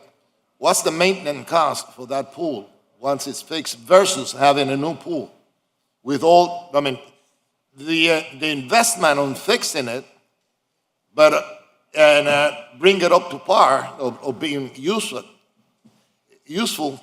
then you would still have an old pool that requires an extensive amount of maintenance. I do believe that many people, and everybody has their own rights and all that. I had that problem with Shenandoah Pool. Nobody was happy. There was not a total consensus where the pool should be built. But some people wanted it just next to their property, so they will have a huge backyard pool, and some other people didn't want it near them. We are never going to be we're never going to make everybody happy, and that's the right. But also we have to understand what are the consequences of accepting one plan or the other, the long-term consequences. We have to take into consideration the maintenance of that old pool if we are going to repair it, because still, even if we repair, it's just like an old car. You see, you are still going to have problems with it in the long run.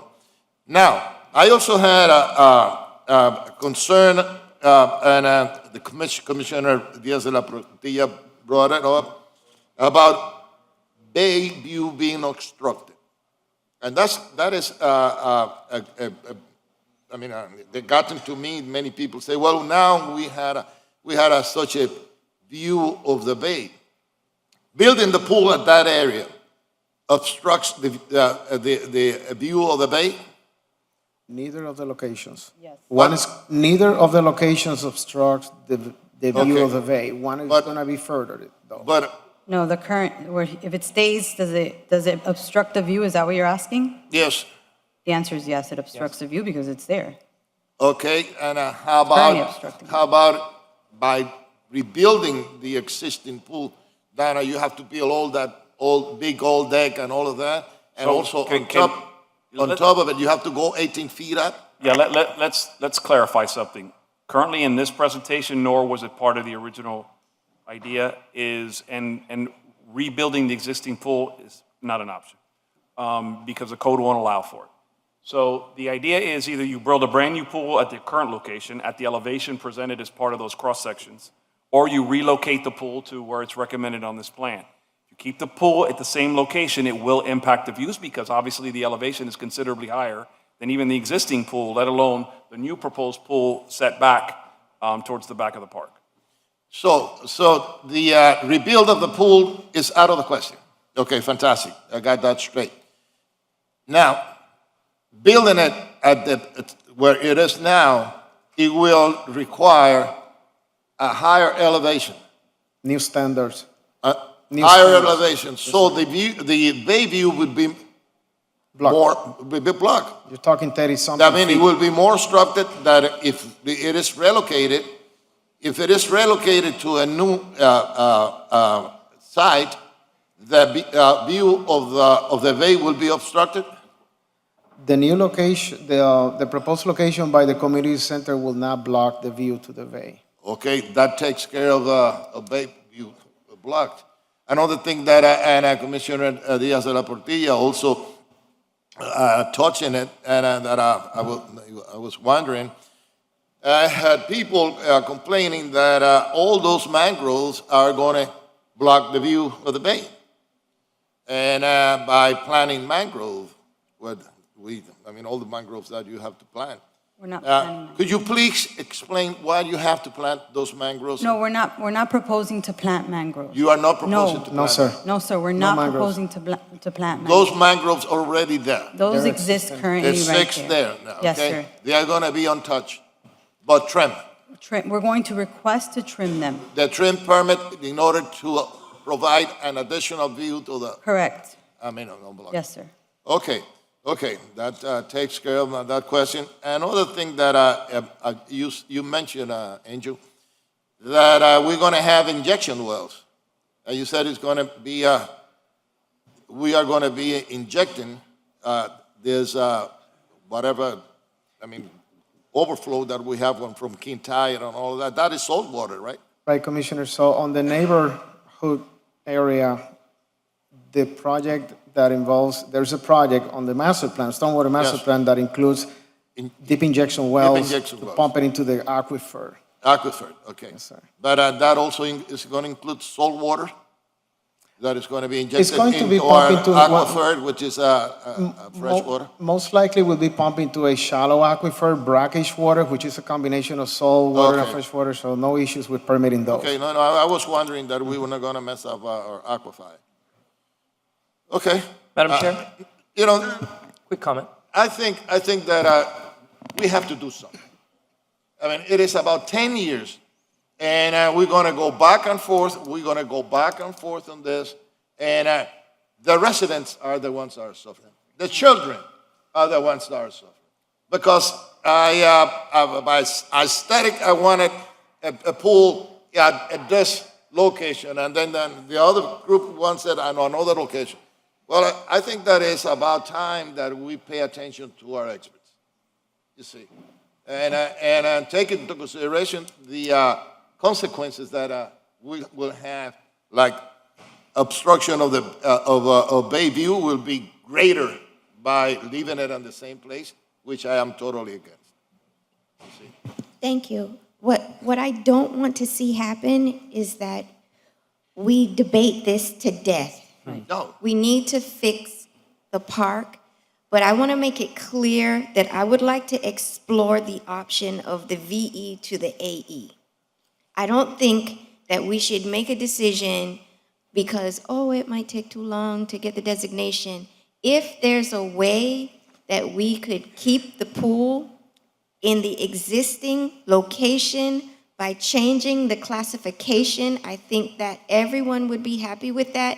But you said you want to do the improvements to the park in phases. So can we get the drainage issue? Can we get the flooding of the park addressed while we are trying to figure out why not?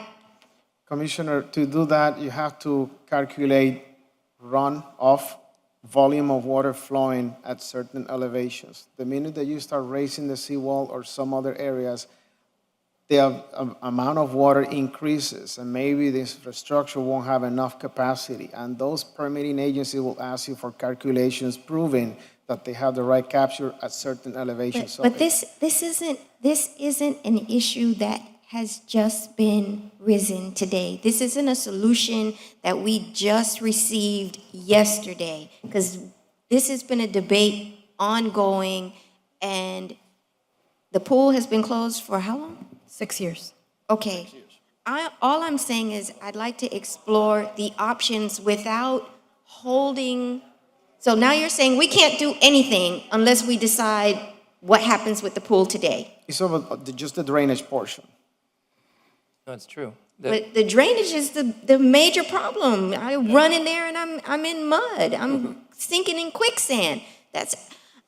Madam Chair. It's just taking so long for this. Madam Chair, look, I'm going to give you my, neophyte version of the civil engineering involved here, and I'll try to explain it in layman's terms, right? Everything you do, everywhere you put a building, impacts drainage, impacts outflow. So any drainage plan is dependent on an overall site design. Right. You can't just design the drainage and then start adding pieces to it or moving pieces around, because then you have to change the design of the drainage plan. So that's part of the issue of why Angel's saying that in order to change that elevation designation, you need to do the seawall first, right, to determine what the elevations are, and then submit those to FEMA, and then they make a determination as to whether or not you can change the flood zone designation.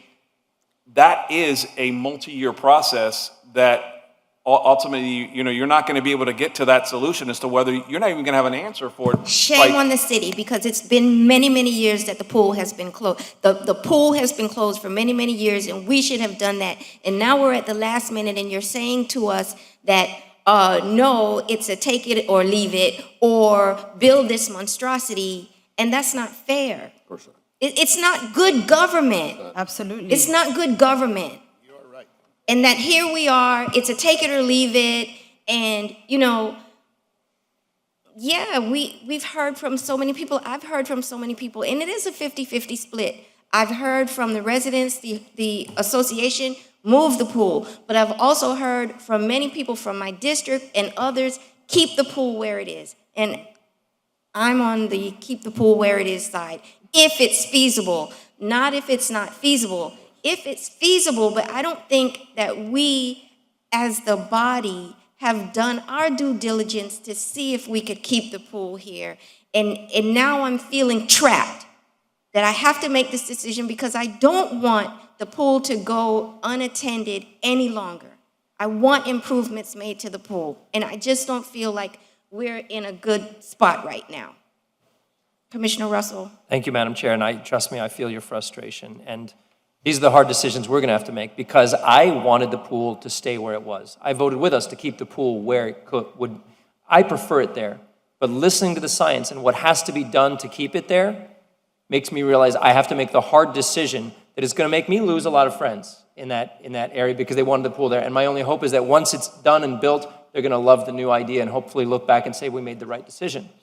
We have to make those hard decisions, but what the science I have learned, the only way to shore it up, and even then you're still going to have storm surge and the elevator shafts and all the maintenance problems, everything points toward just moving that pool a little bit. It's not a drastic move. It's not way on the other side of the park. It's a little bit back and a little bit over. It's the safer spot, and we can go now. To get to this VEAE conversion, we need a concrete seawall, and we don't want that. We want a natural shoreline as much as possible. Yeah. By the way, we have 3 parks in my district already at least that we have applied for the permit for mangrove trimming and received it. We are able to trim mangroves. It is possible. So that's not just a fanciful, wish list to get this vote through. But I would like to move forward because we have had this fight back and forth for years now, and we will just be kicking the can again. And at the end of the day, we have to make a hard decision. All of the science to me points to just moving the pool a little bit and going forward and allocating as much money as we possibly can to getting this park back up and running. Madam Chair, let's see if we can. Would you be comfortable just sitting and having a comparison? You see, a very in-depth analysis of what would one option versus the other one. And so I think that will be helpful.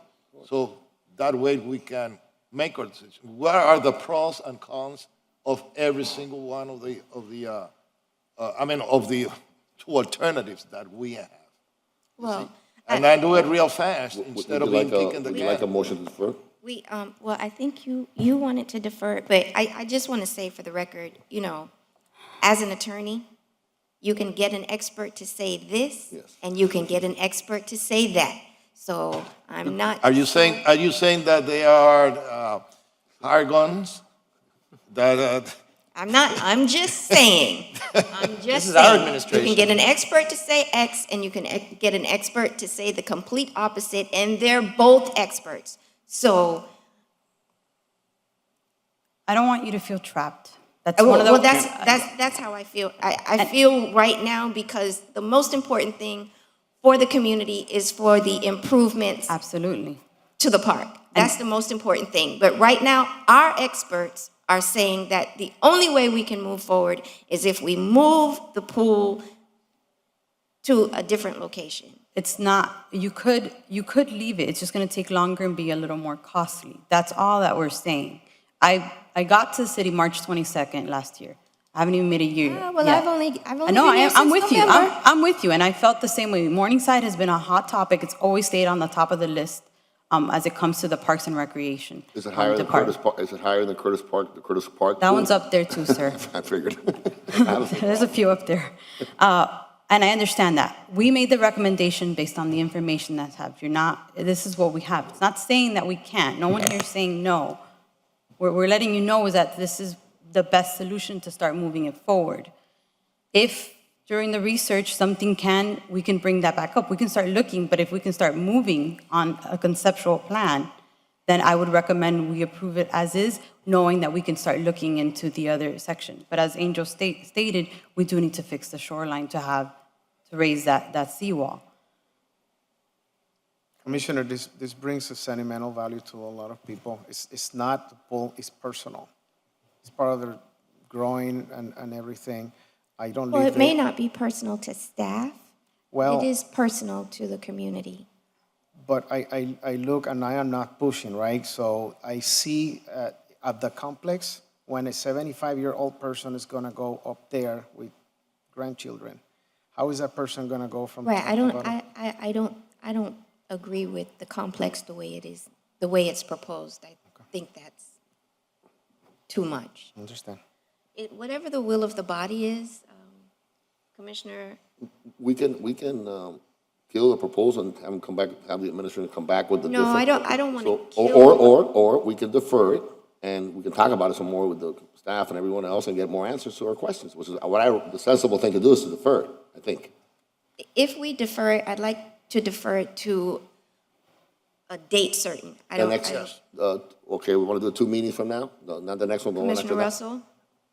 If the will's there to push it forward today, I'd love to push it forward today. There's been a lot of compromise. Even the Loop Road was eliminated. That's a compromise we brought back. It's a slightly smaller version of the Loop Road so we can have more open playing fields. This whole thing is a product of compromise. And I think it's gotten to a place where we simply need to make the decision. I won't vote for a concrete wall to eliminate that natural shoreline. And for me, that's the big change on VE to AE, and that affects where the pool is.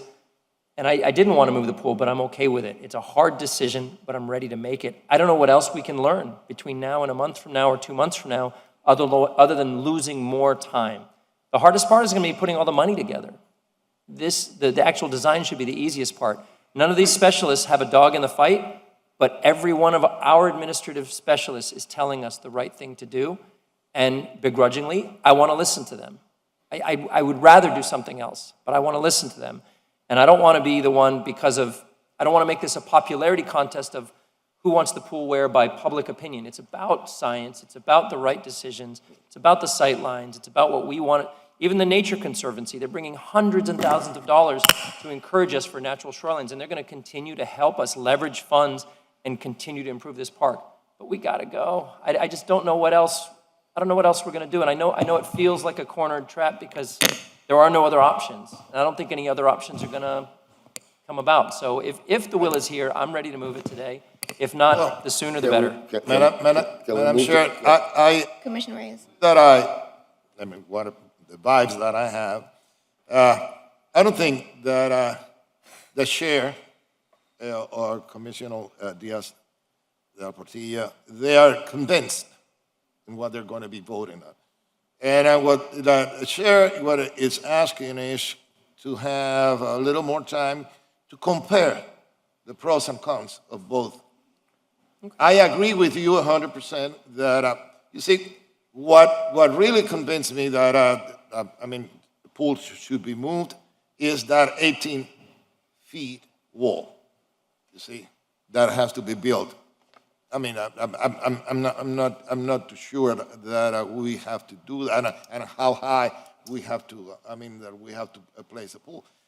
I'd rather see it keep it what it was. I voted for it, and I was one of the proponents of that resolution. But we have to also analyze and follow the advice of our experts, you see? And I agree with you, Madam Chair, that you got experts that can say one thing and one another, but that is when they are hired. And we have also, that's what they said about politicians and attorneys, that we are influenced and we go one way or the other, you see? And it's the same thing that they're saying, okay? I am an expert. I used to do economic and feasibility analysis, and I had a bad reputation because I call it the way I saw it. But what I'm trying to say, Madam Chair, if you are more comfortable, giving it a little bit more thought, I will back you up. So, Madam Chair, I want to move that we defer till April 14th, 2022. April 14th. Well, this, we have. No, that's February. Well, it could be then May, it could be March 24th. The next meeting is March 10th. Okay, we have not enough time. The March, next- March 24th will be the Okay. latest that will go out, and then Okay. we have to move. I move that we defer till March 24th, 2022. Commissioner Russell? I was hoping that the Parks Director and the Capitol could get together with you over the next 2 weeks. I would support going to our next meeting, but if That would be my preference, too. Because I'm set on where I am with this. And So then my I'll- position is that, Then I'll move again, that we defer till March 10th, 2022. Second. second, Okay. I got a second? All in favor? Three's the charge. Aye. Aye. Thank you, everyone. Thank you. Okay, so it is now, Lunchtime. it's now 12:24. We're going to adjourn this meeting and begin the Omni CRA meeting. And Chair, just for the record, we're going to recess the city commission meeting. And Chair Diaz de la Portilla, if you can just give us just 2 minutes so we can get the tape ready. Reset the tape.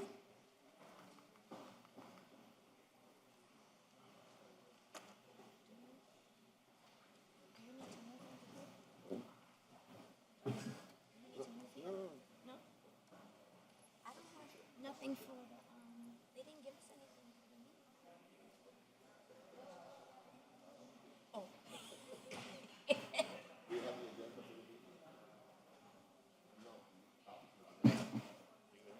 What? Oh, hi, how are you? Okay. Uh-huh.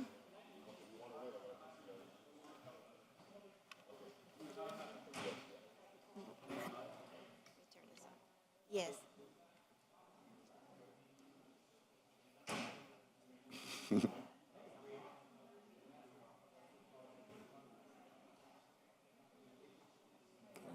Good, how are you? Would stop that?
Mr. Min, will you go through the agenda? We have two items on our agenda.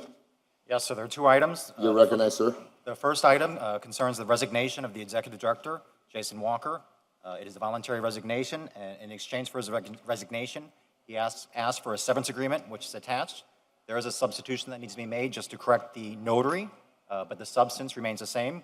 The substance of the severance agreement includes 30 days of pay, which is equivalent to $15,000, 50% of his unused sick leave, which is equivalent to $35,567.94, and health insurance for a period of 2 months. So the total fiscal impact to the CRA would be $50,567.94. The second item, would you like me to go to the second item? Yes, second item, sir. The second item concerns the West Grove CRA, as the board recalls. The board previously approved a cooperation agreement for the staff of the Omni CRA to assist the West Grove CRA. I believe that the chair in his evaluation has determined that the Omni CRA's needs require the staff of the Omni CRA to focus on the Omni CRA, so it's terminating the agreement with West Grove CRA. Is there a motion to open up? Yes, I'll move it. I'll move to open up the floor. Moved by Commissioner Reyes, second by Chairwoman King. Is there any public comment on items 1 or 2? Any public comment on item 1 or 2? I'm going to recognize Mr. Walker. Thank you, sir. If there is no public comment, Mr. Walker, you're recognized, sir. Yep. My only comment would be in the resolution, and I just found this out a couple days ago because during our conversation over the past week, it never came up. It was always a mutual separation agreement. In the resolution that was drafted by the city attorney's office, I see it says voluntary resignation, and that's fine. However, I understand that may affect, and again, I'm just finding this stuff out now, if it comes to it where I have to accept government assistance, at some point, voluntary resignation doesn't allow you to accept unemployment. So I would like to strike voluntary resignation and have mutual separation, which is what... Can we do that, Mr. Min? Yes, I can amend it. We can do that, so... Doesn't that has any other consequences or anything, right? No, sir. Okay. We can do that. That's not a problem, Mr. Walker. Anything else, Mr. Walker? No. Thank you. So let's amend the Question item. for legal? I have a question on that. Oh, I'm sorry. On that. Okay. Does You're mutual... recognized. Thank you, sir. Mr. Attorney, does mutual separation have any effect, and this may be an HR question, does mutual separation have an effect on the ability to collect unemployment versus being fired versus voluntary versus mutual separation? Because I wasn't familiar with mutual separation. I know there's implications when it comes to unemployment compensation, but as far as the CRA, if it's going to be worded as a mutual separation, there's no implication from the CRA. It's mutual separation. It's a No, mutual what we're agreement. we're worried about unemployment. I would have to, unfortunately, I would have to defer to Mr. Walker as far as... Chair, I'm sorry, I'm having a hard time hearing. I just don't want to, I don't want to put him in a position of jeopardy. He's trying to be very cooperative. He's not trying to fight on this issue. Yes, he has been. And so I just don't want to put him in a situation where he won't be able to collect unemployment if that's necessary. But that is why I asked if it was any Mr. additional- Chair, I can reword the... I was told that my city attorney told me that was not the case. Okay. I'm happy to reword the resolution if that's the desire of the board, to just simply say it's a separation of employment Yes, from and the you're CRA. gonna- yes, Because I don't think a mutual separation We'll do or mutual. voluntary separation will We'll allow. amend it to strike mutual, just a separation agreement between the Omni CRA and Mr. Walker. Okay. We'll do it. We'll amend, okay, so item 1 is amended. Public comment is still open. Public comment is now closed. Mr. Are there Chair, any I comments? move It's been moved by Commissioner Reyes, seconded by Chairwoman King. Is there any comments from the commissioners? Any additional comments? All those in favor say aye. Aye. Aye. Aye. I would just like to thank Jason for his service. Thank you, sir. Thank you, Jason. Jason, thank you. And again, RE1 as amended. As amended. The motion passes 4-1, or is it 5-0? 5-0. 4-0, sir. 4-0, sorry, 4-0. Okay, guys. Nothing left to do today. The meeting is adjourned.